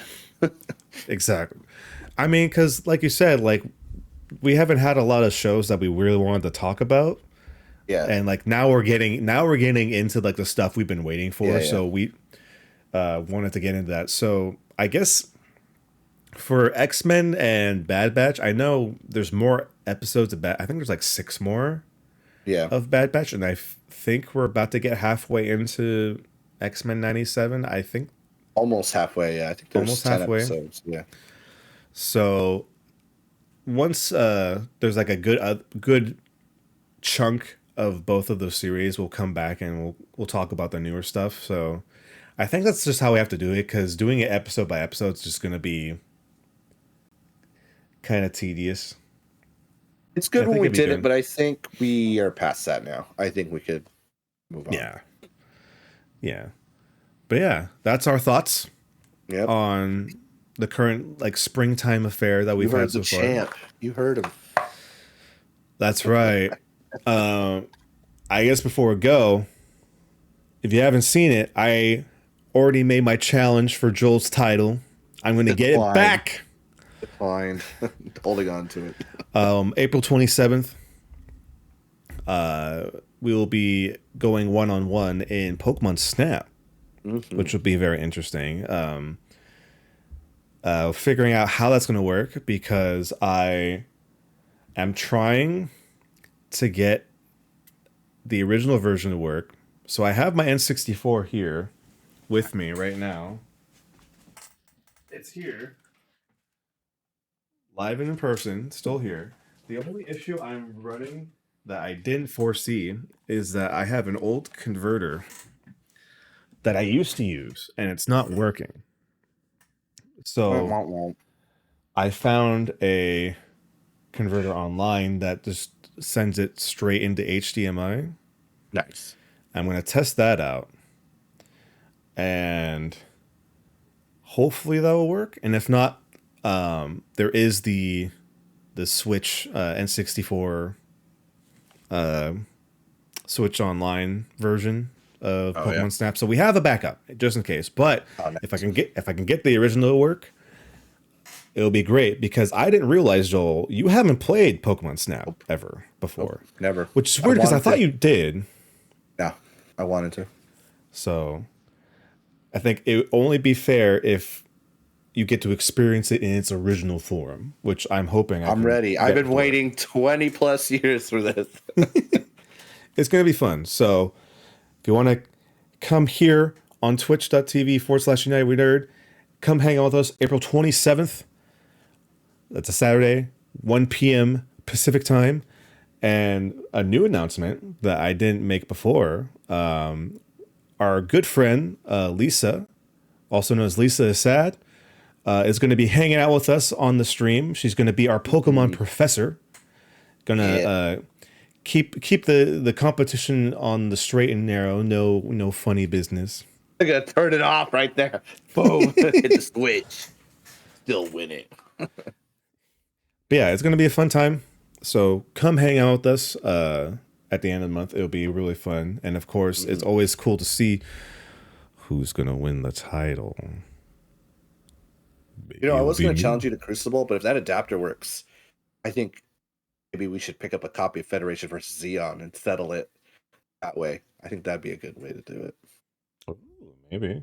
You know, I got a whole stack of multiplayer N64 games that we could also crack into as well. Hell yeah. But we'll see. Other than that, I think that'll do it for this episode of United We Nerd Podcast. Of course, if you would like, please leave a comment if you're on YouTube. If you can rate the audio version of the podcast, please do so, because we want to see your feedback. And of course, if you can hang out with us live here on twitch.tv/United We Nerd, we always like to hang out with you guys in chat. Yeah. So make sure you do that. And of course, follow us on all social media, Instagram, Facebook, TikTok, wherever you like to peruse. We're on X. I don't like saying X. Go check out TikTok. Twitter. Our video just hit 11,000 views. Go add some more to it. It's 11 now? 11,000 views. It We was got a 10. video of Brian trying a game at Day of the Devs. He's shaking this thing hella hard, and I guess the internet likes it. They like that man shaking that bottle. So Hey, if people out there, if you like watching Instagram or TikTok lives, you know, help us get to 1,000, and maybe we can start going live on TikTok. hell yeah. Just saying. Just saying. All right, everybody. Thank you for hanging out with us. We appreciate it. Hope you have a good week. This is Bid Unite We Nerd. And we want you to remember to always keep on nerding. Zangief! Remember Zangief! Oh, my.